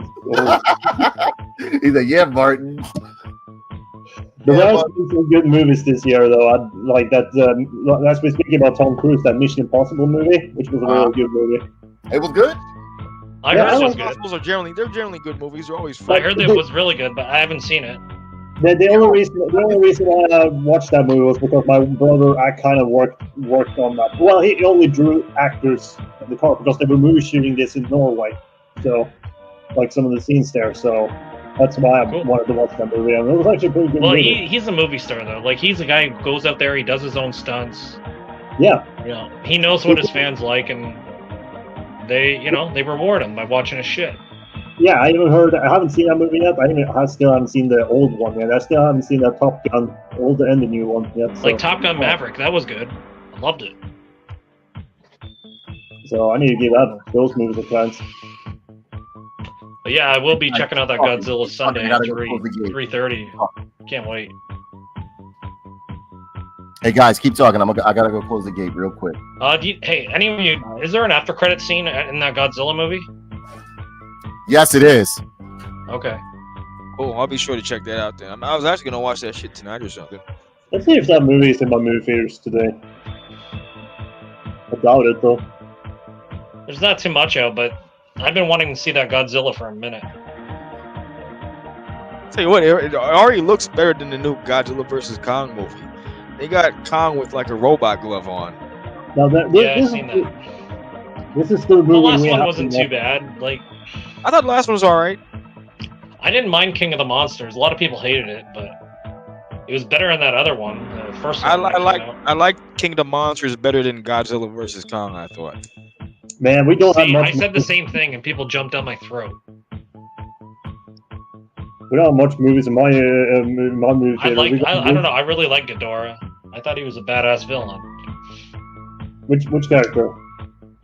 Ghidorah? Oh yeah, you that three-headed dragon from. Yeah, Ghidorah's they did him good too. He was well done. I thought Mechagodzilla. The only issue with that movie, I just thought it was too dark in certain scenes. Like it was always dark. They could have showed him fight a little bit more. So we got, man, in my like movie theater in my area, man, we don't have much movies there. We got Wish, we got the First Christmas in Seagate. We've got Wonka. There's something in the barn. Hunger Games. I need to watch some Christmas Hunger movies Games too. in the theater? Isn't that old? Wait, what? Which one? Isn't Hunger Games pretty old? That's in the theater. Oh, there's a new one that came out. The Ballad of Songbirds and Snakes. No one cares for it because you know that girl that they were trying to. She's going to be playing Snow White. Yeah. They got her as the main character. Of course, she's blabbering. You know, she doesn't know when to shut up. She pisses off the fan base, and now no one wants to see her movie. I'd rather watch Battle Royale over any of those movies. Isn't that movie supposed to be called the Snow White and the Seven Magical Creatures or something like that? Yeah, not the Seven Dwarves. Yeah. Yeah. They're not dwarves anymore. Then what are they? That's exactly. That's when you change shit like that, people are not going to tune in. When they say, well, this, or they do stupid shit, and they go, well, this movie wasn't made for you. People like to buy and invest in things that they're familiar with. People like repetition. Believe me when I tell you, they like repetition with a shiny glassy or a shiny coat of paint. That's it. Just keep doing what you was fucking doing and keep selling it. That's it. Yeah. And add a little bit of shit to it. You know, it's not that hard. But when you try to invoke your wills, your beliefs, your ideals, so on and so forth, inside of an existing legacy brand, it's not going to work. Mm-hmm. It's not. It's not. Yeah, I know. I just like it when my characters look like the way they're supposed to. Yeah. Yeah. You know, I don't need alternate versions for player 2. I don't need player 2 versions of the characters on the movies. Nobody cares. Nobody cares if the person is this, if the person is that. Make a separate character for that guy, or for that girl, or for that non-binary, or for that gay person. Make a separate character. Make a whole new character. They did it all the time in the 80s and 90s. I'm telling you. It's all about the message, and it's not about the actual character. Think about it. Remember Power Pack? It was pretty much like an introduction for kids to start reading comic books and shit. Remember? Yeah. With Power Pack? Shit. Remember we knew a guy. He got mad at me just because I was like, "Why is Ariel a black character?" He fucking unfriended me. Literally. There was already a black. I know what you're talking about. Yeah. There's already a black mermaid. Why not bring her in there? Yeah. Give your own individual, demand your individuality. When you say that, and they go, well, she's a fish. Tell them to give you a whole fucking brand new character. Tell them you don't want no fucking like character that's already white that's existing and you flip it white. No, give me a whole well-developed black character, Spanish character, whatever the hell you want to do. Now, that's when they do all this race swapping shit, and they go, "Well, You're racist what's if you your don't issue like with the race swapping?" It's like, well, shit. You want stuff to remain the way it was? Just create something new if you want to change the character. Exactly. Make a new character. Make a new story. Stop just. Hell, what was that? editing it. X-Force. X-Force was pretty much all of those characters were brand new. Yeah. Who was that? W.B. Bridge. Remember him? What was his name? W.B. Bridge, I think it was.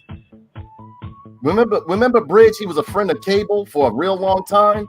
The black guy with the goatee and shit like that. Loved him. Brand new character. Then you could see a lot of the violent characters are putting on the back burner too. Yeah, oh yeah. From what I understand, They Punisher already. He's just done. Fuck. They killed him. In the worst way. Yeah, but they also tried to replace his guns with sword and change his skull icon as well. The worst I knew thing someone Punisher just because I have a Punisher tattoo. Someone's like, "Oh, that's a hate crime." But they resurrected his wife just to cuckold him. Because I have Why would they something do like that? You know, something like that. Awesome. I love that ink, man. That shit. I don't know if you could see it. Hey, I like my Punisher. That's nice. With the long This is what's gonna worry me because I hear they're making a Deadpool 3 movie with Wolverine there. But They're gonna kiss. I'm calling it. They're gonna kiss. Oh, they already said that Ryan Reynolds is mad because it's like he feels as though like Disney is purposely trying to sabotage his shit. He's like, yo, I bet they are. Yeah, he said he told him like stop revealing shit from the fucking movie. Like stop. You know what I'm saying? And he just whenever he tells leave some to a surprise for the fans. Like people, it's an established brand. People are going to see it. Yes. Especially with the shit out there today.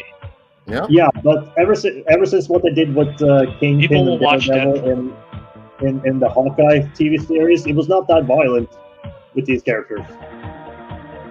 So I don't know, man. Well, ladies and gentlemen, we at this part of the show, Martin and I are going to bust open our action figures because we have the same action figure. All right. Nice. We have the same action figure. Now,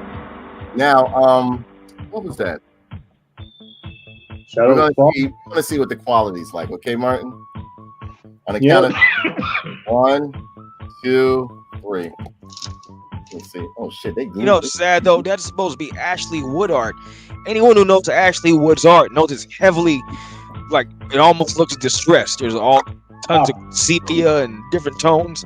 Right. Look how they did the paint on that, man. You have this figure? No, but I have the old one of that same Spawn that's based on a comic cover, and it looks like it came off the page. I know, but Kenny, they're not going to do that. And then Ashley Wood's like one of my favorite artists. I have a lot of his art books. He has a very specific painterly style. It's always painted, a heavily shaded paint style. But how you gonna do an Ashley Wood based figure and make it look just plain? I would think this. Hold on.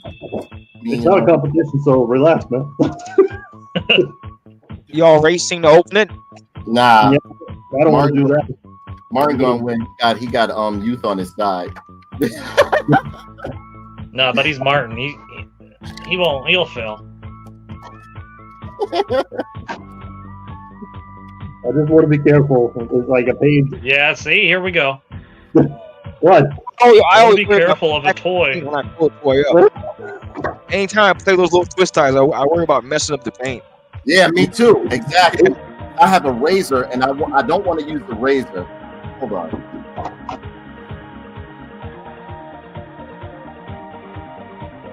I just had it.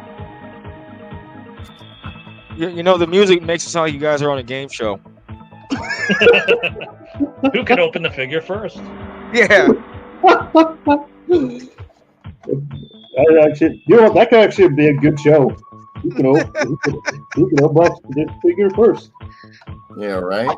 You're too slow. You don't get your $12 billion.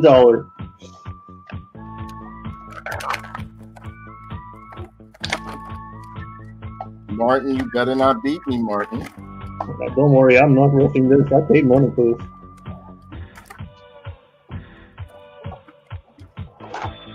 McFarlane himself didn't give me this, so I have to pay for it. As soon as I see the figure, I gotta get going though. All right. Are you leaving? Yeah, my phone's like 20%. All right. Oh, Ladies and gentlemen, Jeffrey is leaving the building. You got any thing you want to plug or any channel or anything like that, Martin? I mean, Jeffrey?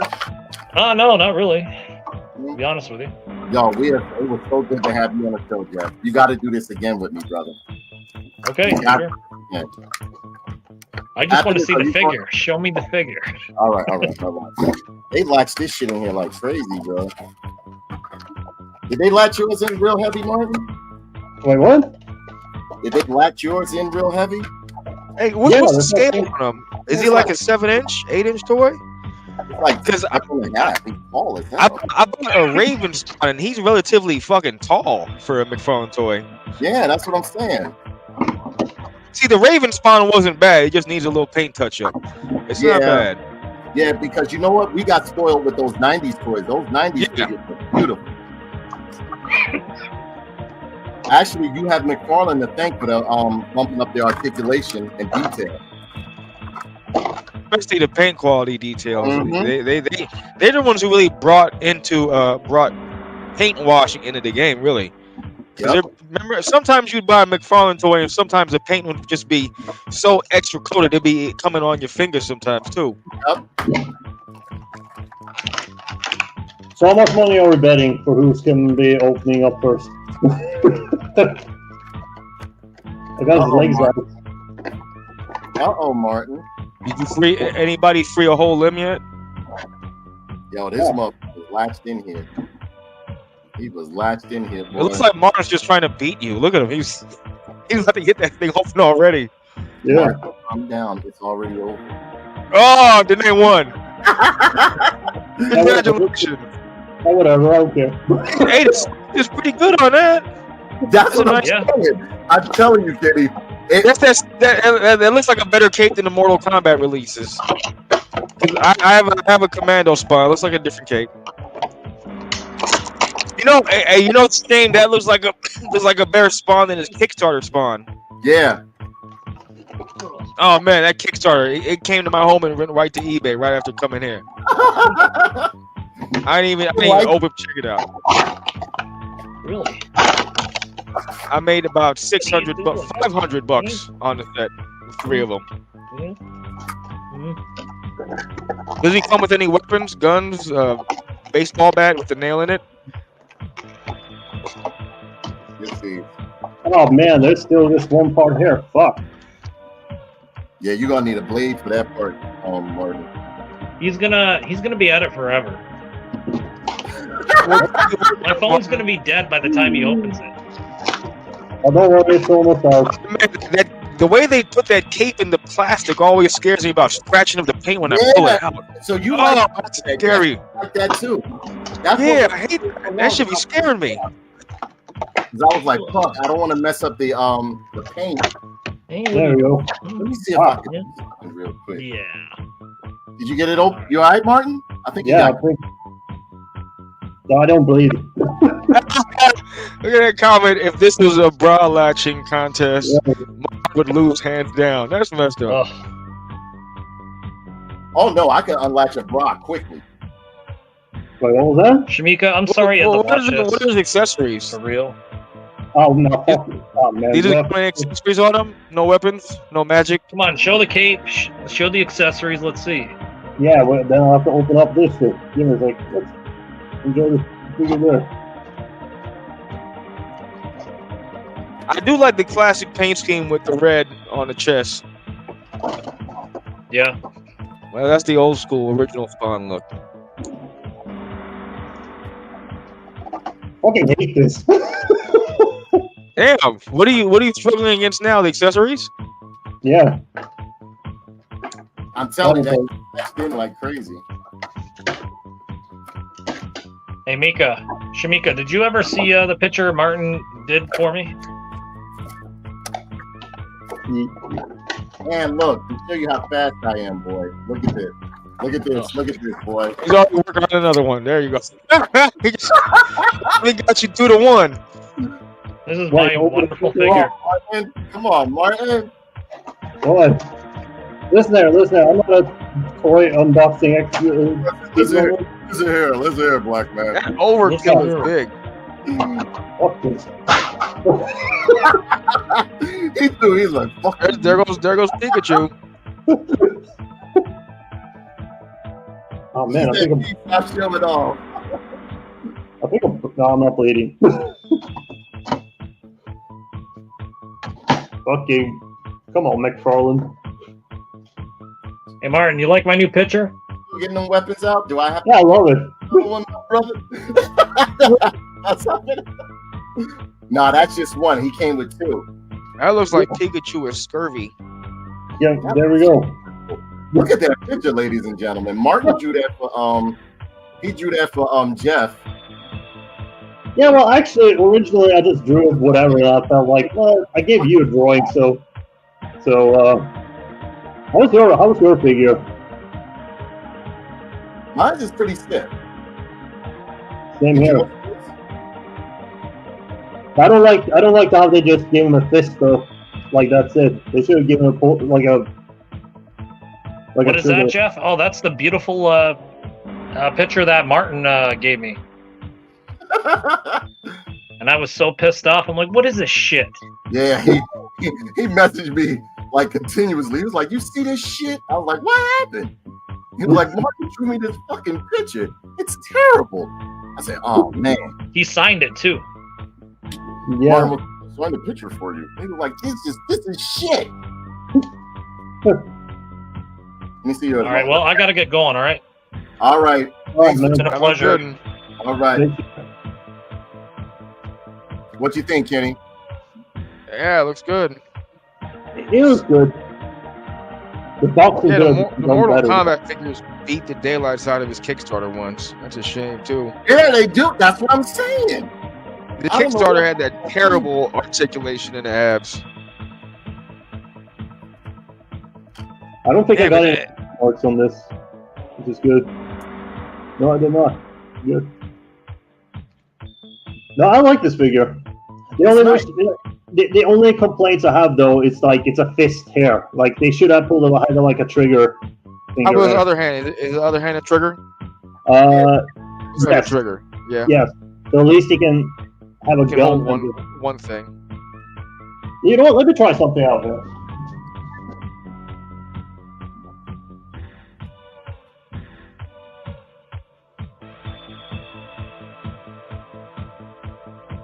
It's borrowing from It's a big overkill. Yeah. borrowing Is he the heavy? gun.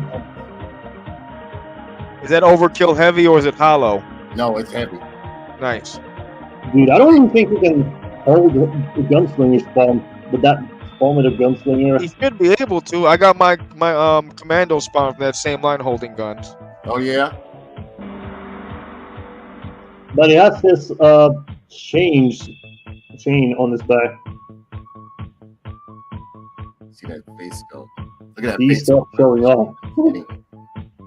Yeah, I don't like those chain accessories though. That's just weird. Did he put it on his back? Yeah, I think I'd pass on those. Oh, which Yeah, one? What the chain? Chains. Yeah, they look like chain butterfly wings. Yeah. Look at But that the face. figure itself, it's cool though. I like the figure. That's a good classic looking spawn too. That's like original. Yeah, that's what I'm saying. With the Yeah. red on his chest. And you have to get it through the Mortal Kombat line. The paint lines on it are real I just clean. got that license to make spawns to paint. I think there's actually more Spawn toys in Mortal Kombat than there is Mortal Kombat toys in Yeah. anime. Yeah. Yeah. And they have a lot of good paint on them and everything. I don't know what he was doing with the fucking release one. Oh, the Kickstarter one? Yeah, that wasn't The other good. one was like lackluster. I said to myself, like, man, I kind of regret I didn't do the Kickstarter one, but then I see like a lot of it was not the best. So I like this figure. It's going right in my comic book shelf when it's done. Now look how big he is next to Spawn too. Yeah. That's a good size for overkill. Yeah, man. I always like Redeemer though. He's the character I like. No, Redeemer looks good. I have him. Oh really? Can you show me? Oh God, he's I'm still downstairs. waiting on McFarlane to make a chapel. He needs to make chapel. Yeah. I think they're a little bit nervous to do Chapel because Chapel was. Yeah, because they don't own the rights of Chapel, I think. Chapel's like my favorite dude. I always liked him better than Spawn. You know what character I want to try and get, even though they're just simple characters? I want to try and get Twitch and Sam. Sam and Twitch, yeah. I'm surprised they haven't done that yet. Two-pack them. They haven't. They have done. Yeah, they have a 2-pack of them. Did they for the recent line? A year ago? Yeah, they got a 2-pack of them. Twitch, Sam, and nice. Twitch. And look, the shoulder guard is movable too. Look at that back though. I like his back. I know, that's what I'm saying. Like Kenny, I think that some of the ones you may have gotten were like really like weren't. I don't know. Let me just look his details all through his legs and everything. He just needs paint, really. He just needs the love of paint. Yeah. Just the attention. Even just a simple wash and dry brushing to follow. Right, that's what I'm saying. That's what I usually do. I usually take a brush to him. Like somebody like him, I take the time to brush him. Because that'll really bring him out. You know what, Danae? If I ever take over the world, you're gonna be my professional unboxing guy. How fast I did it, right, boy? Yeah. Only reason why what took me so long with Spawn is the fact that I didn't want to scratch up none of the whites or anything like that, or the red. Yeah, especially with that sharp packaging. It's going to show up on him. Something terrible. You know, I would say this though. You know, this one, like this part here, like doesn't even fit in there. It does not fit at all. I'm not joking. Try to squeeze this hard, like does not. You might have to heat the foot up a little bit. Yeah. To shove it in. Yeah, that one got it though. I'm gonna teach you how to boil the figures for you. I just hit it with a hair dryer really fast. Yeah. Like me, I like to throw mine in water for some fucking reason. Mine fits, Martin. Oh, mine does. Mine does not. Maybe I got the crapping on because I was Norwegian. I don't know. I don't know what I did to McFarlane, but I did. Well, I only got 2 comic books back then. Like first one, my mom bought it for me, like the Spawn one. Mm-hmm. And she noticed what kind of content it was. He was just like, "Oh, you're not getting any more of this." And then I tricked my dad to buy one. So and they give him butterfly joints too, Kenny. Yeah, I think all the basic spawns from MK have the same kind of body, but different. Like my favorite is still that Commando Spawn from that same line. You just gotta give him a gun. Commando Spawn. Love the Commando Spawn. He's right up there. Guns in his hand, he's great. Mm-hmm. Yeah. Do the chicken dance. Oh, why Spawn gotta do the chicken dance? That's all right. Yeah. Well, ladies and gentlemen, that brings this show to a close. Wait, I was gonna show promote Sell by Art. Oh yeah, no, by all means. Yeah, let's see. Yeah, you're gonna show them. You don't have an Etsy page, Martin? Wait, what? Which one? You don't have Etsy. You don't have an Etsy page where you can sell your stuff? No. Actually, these are actually from a book I'm working on, like a sketchbook artwork. So it's basically done. I only need to write like the first page and the last page. So that one, if people want to, like, I'm just gonna show a few artworks, if that's all right, to see what kind of type of artwork it is, so people get the idea. So we're not going to show everything, but I'm showing the best ones here. Yeah, this is a nice one. This is a nice one here. So like 2 or 3 ones.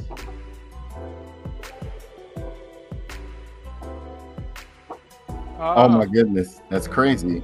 It's an interesting chest he has, or she. What's that from, Martin? Oh, it's breastfeeding. I see it. Yeah, I call this masterpiece love. I don't know. Yeah. Look at the face.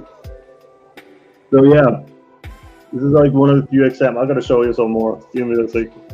Yeah, it's like the Virgin Mary. Yeah, this is the last one I made. This is the last one I made recently.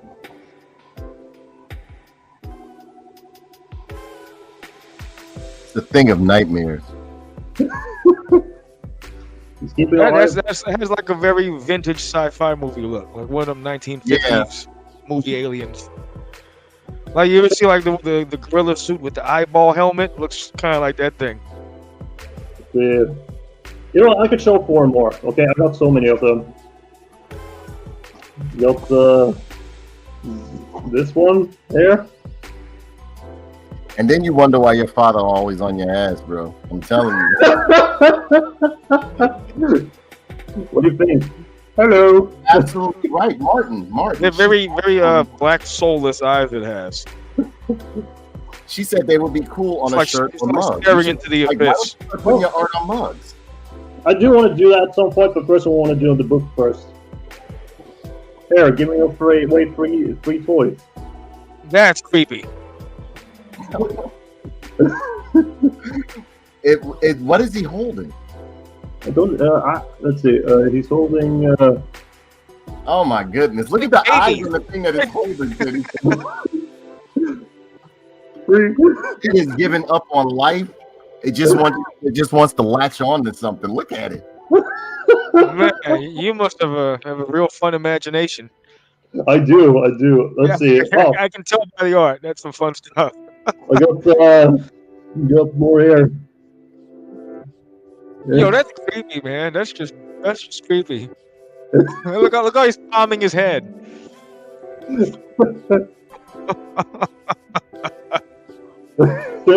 There's so many I could show it. Let me show you 4 more, and then we are done. Okay? Apple Martini asked, "Did you name them?" Yeah, are these recurring characters? No, I haven't named any of them, but I do want to give them. Well, this one's not going to be on the book, but everybody knows who this is. It says bitches, hoes, bitches. It's Bowser playing. That's Bowser. Yeah, playing on the piano. Got inspiration for that movie. Okay, I'll show you 4 more, then we're done. Or else we're going to be all night. So is that the super form of the Cyclops that you showed us earlier, or no? No. I think that's this. I don't know. Maybe his lover or brother. I don't know. I just make shit. Your creatures, so your creations, they have relatives and shit like that, and siblings. I don't think so. You know what? Like, if I ever make an animation movie or whatever, if I ever get the money or people want to do that, then I need to make some names. That just looks like a parasite. Some kind of parasite creature. Apple Martini calls them Martin's Mutants. That's a good name for him. Martin's Yeah, it is a Mutants. good name. Yeah. Martin's Mutants. Yeah, maybe that should be the name of the book. I already got the Sounds name like of a the book. toy line from the 80s, like Monster in My Pockets. Let's see. I show 2 more, and then. Oh. Yeah, he's friendly. Look at the boots, Kenny. Look at the boots. Why do all your characters have like the crotch area accented, like it's just folded up? Yeah. I do like the chest teeth. That's pretty fresh. Yeah, I like chest teeth too. Yeah. Let's finish off with one time, and this motherfucker was so amped. He was like, I don't know, like he was on coke. You know what I'm saying? Let's show off one of the last drawings, one with the bigger ones. Let me see. Here. Oh my god. I'm noticing a recurring theme with the eyes. They all look pretty damn soulless. It's like abyssal creatures. M3, Martin. Now look, Mark, as I told you before, you should add some shading to those. It would really make them pop. I'm telling you. Do some Yeah, dark. I know.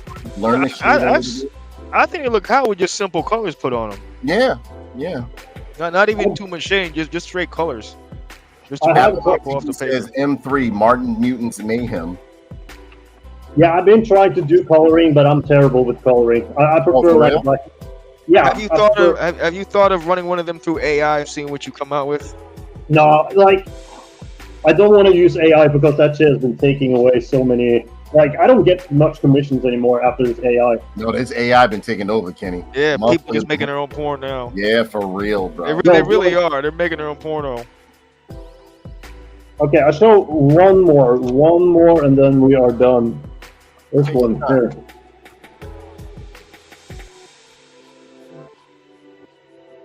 Well, looks like it lives in trees and jumps on children. Okay, last one, and then we're done, or else we'll be here all night. This one I made just in, I don't know, an hour. I remember. Hello. That one's got to be a senior citizen. Wait, what? That one looks like a senior citizen, like he's an old man. Oh man. No, but I will say this. I like chest teeth. Chest teeth, I think, is my favorite out the bunch. I will say this though, like, but there's so many more. Like most of these are going to be in the book, but so the title is already ready. So unless Marcus Newton's actually does sound like a cool name, but the book is planned to be called Bad Monday 1.5. So that's the plan of the book. So it's basically supposed to be. I'm doing a little promotion here, so sorry about that. But are you selling the book? You actually selling it? Yeah, I'm actually planning to print this book, like as a sketchbook. I don't know how many. Nice. I said nice. Good stuff. Yeah. So like, I only need to write the first page and the last page, and then I need to find publishers or printings or whatever. And the base of the book is just about. It's just like a physical form for showing my work. Like a lot of those works are already online, but and I do draw other artworks as well, but we're not going to talk about that here. Those, you know, but no, but mostly my drawings are most focused on like these monster drawings. So that's I'm hoping to I hope to what's the right word? I hope like to bring some joy or well, maybe not joy, but you know, if people want to have a physical copy, just to like old school book, to flip through pages, so see someone work. That's what I'm trying to focus on. So that's why. If I get a copy, I want it autographed. For real. Oh yeah. I'm planning to do autographs as well. Before they lock you up. Yeah, before. Yeah, it's going to be questioned. No, it's going to be questioned. I already got so many questions. I actually brought this to like some friends and family, and they were just like, "Okay, give me honest thoughts. Should this be a children's book?" No. It was like that. Should it be an art book? Yes. So yeah, no. So basically, the book is basically just like an art book of all my creatures or monsters or characters I've been making over the years. So there's not much story anything. It's just like whatever comes up to my mind. Right. Oh, thanks, Apple. So yeah. So that's my little promotion or like little. But you need to you need to get some links so I can post them up, Martin. You know what I'm saying? Yes. Squares and your art and everything like that. And yes, we do support artists over there. Yes, we do. Yeah, I will try to provide you one. So it's just like I will say this, and I'm not gonna delay for so much because I know we've been going on for the stream for so long. But I make 3 type of different artworks. The one I'm focused mostly on are these type of artworks here, which I'm very proud of making. And the other one I don't do much of, but I try to do landscape drawings or some background drawings because you know I got a little criticism that I don't draw much background, and I should learning how to draw backgrounds or do more backgrounds at least. You know? So they're probably going to look like something from my alien world or something like that. I don't know. I don't know what my mind comes up with. There's a lot of crazy stuff in my head. The third type of artworks are more like I'm not proud of making, but it has done some little income. So if you know what I mean. Yeah, Deviant Art Special. Yeah, bless the furries. So am I right? Hey, if it pays the bills, fuck it. Exactly. So no, I like these artworks, but you know, like that's not my main focus, and I can't publish those because, yeah, that's going to be questioned. Why can't you? Why can't you publish them? Oh, you know, hey, mom and dad, look at those ones. You think those? What do you think about those boxes? Oh, no. Maybe at some point, but first. I'm sure they wouldn't complain when the money starts coming in. Mm-hmm. Yeah, but I haven't done them so much because the AI is basically taking those type of jobs. So Yeah, but at the same time, it's gonna make more handmade art more marketable. Because you That's can true. always say, this isn't made by a computer; it's made by actual person with talent. So you Yeah, can that's always true. market it that way. That's true.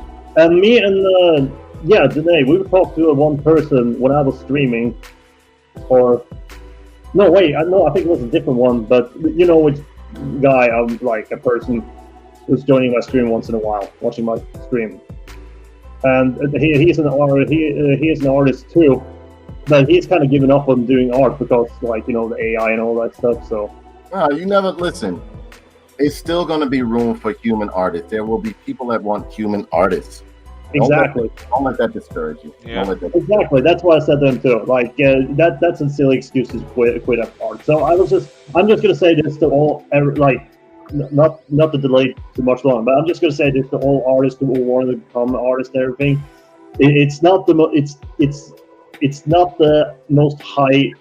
Like if you want to become an artist to make a lot of money, like that's not the way to go around it, because you don't make too much to pay for the roof or anything. But if you want to become an artist because you want to become an artist and you can make an extra buck, why not? Go for it. Hey, Kenny, how do you spell Yes. your YouTube channel? Which one do you stream on more, the YouTube or the Twitch? The thing is, Twitch is fucked up because they don't save my streams. But Right, I'm yeah, always they're not on gonna do it. I YouTube. told you OG, it's just OG Dick Richards. Okay.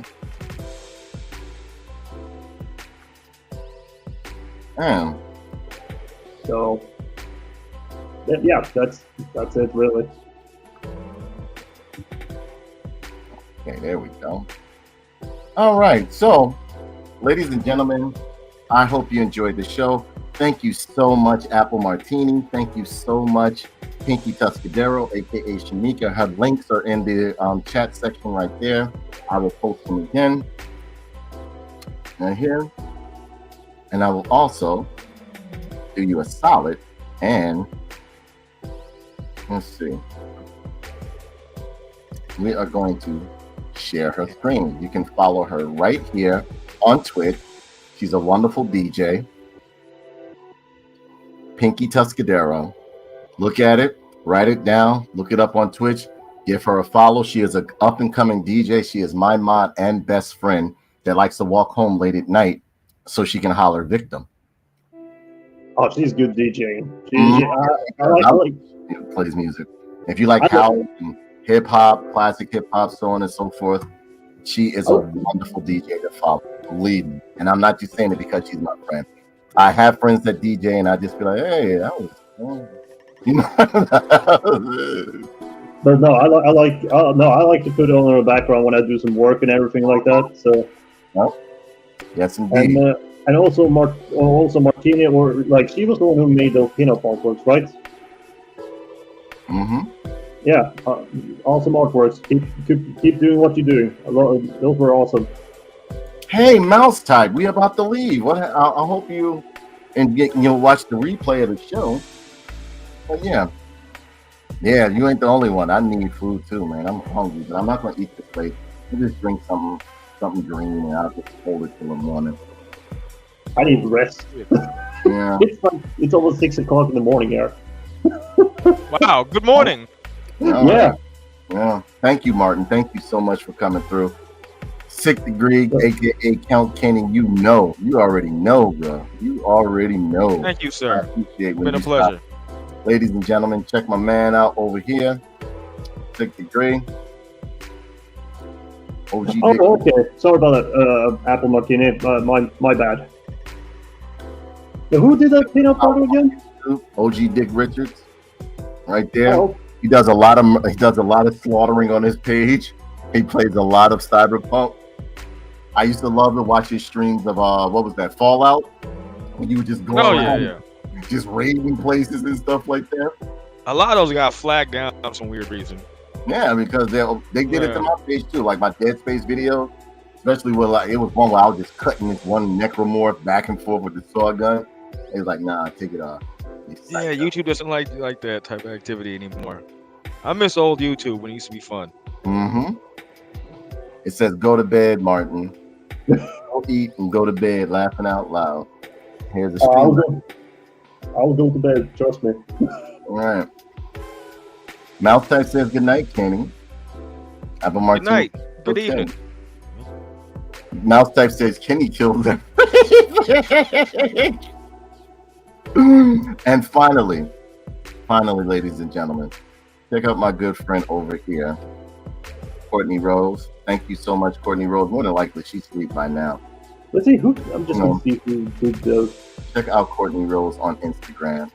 Wonderful friend of mine, artist as well as most of my friends that are talented here. Check her out. Over here, Fury Rose Illustrations on Instagram. And you know how to reach me. I am at Tough Nerd Toys and at Tough Nerd Toys Gaming. You know I'm at. You know I'm at. I'm not even gonna go through it. If you like the show, like the content, donate or whatever you want to do, hit the super chat. Any little bit of I appreciate it. You don't have to do it, but I do appreciate it. And for those people out there that lost their jobs, working at Hasbro, my heart goes out to you. If maybe we could do a GoFundMe for you guys, whatever, because that's terrible that it happened 10 days before Christmas.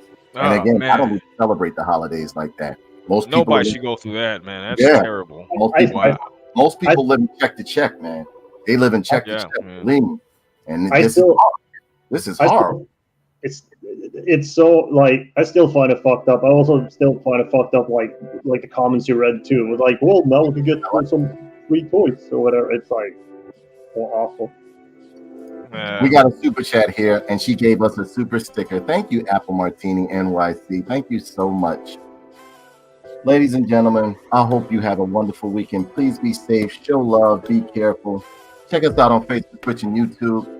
And yeah, we won't be able to do this without you guys. You guys are the absolute best, man.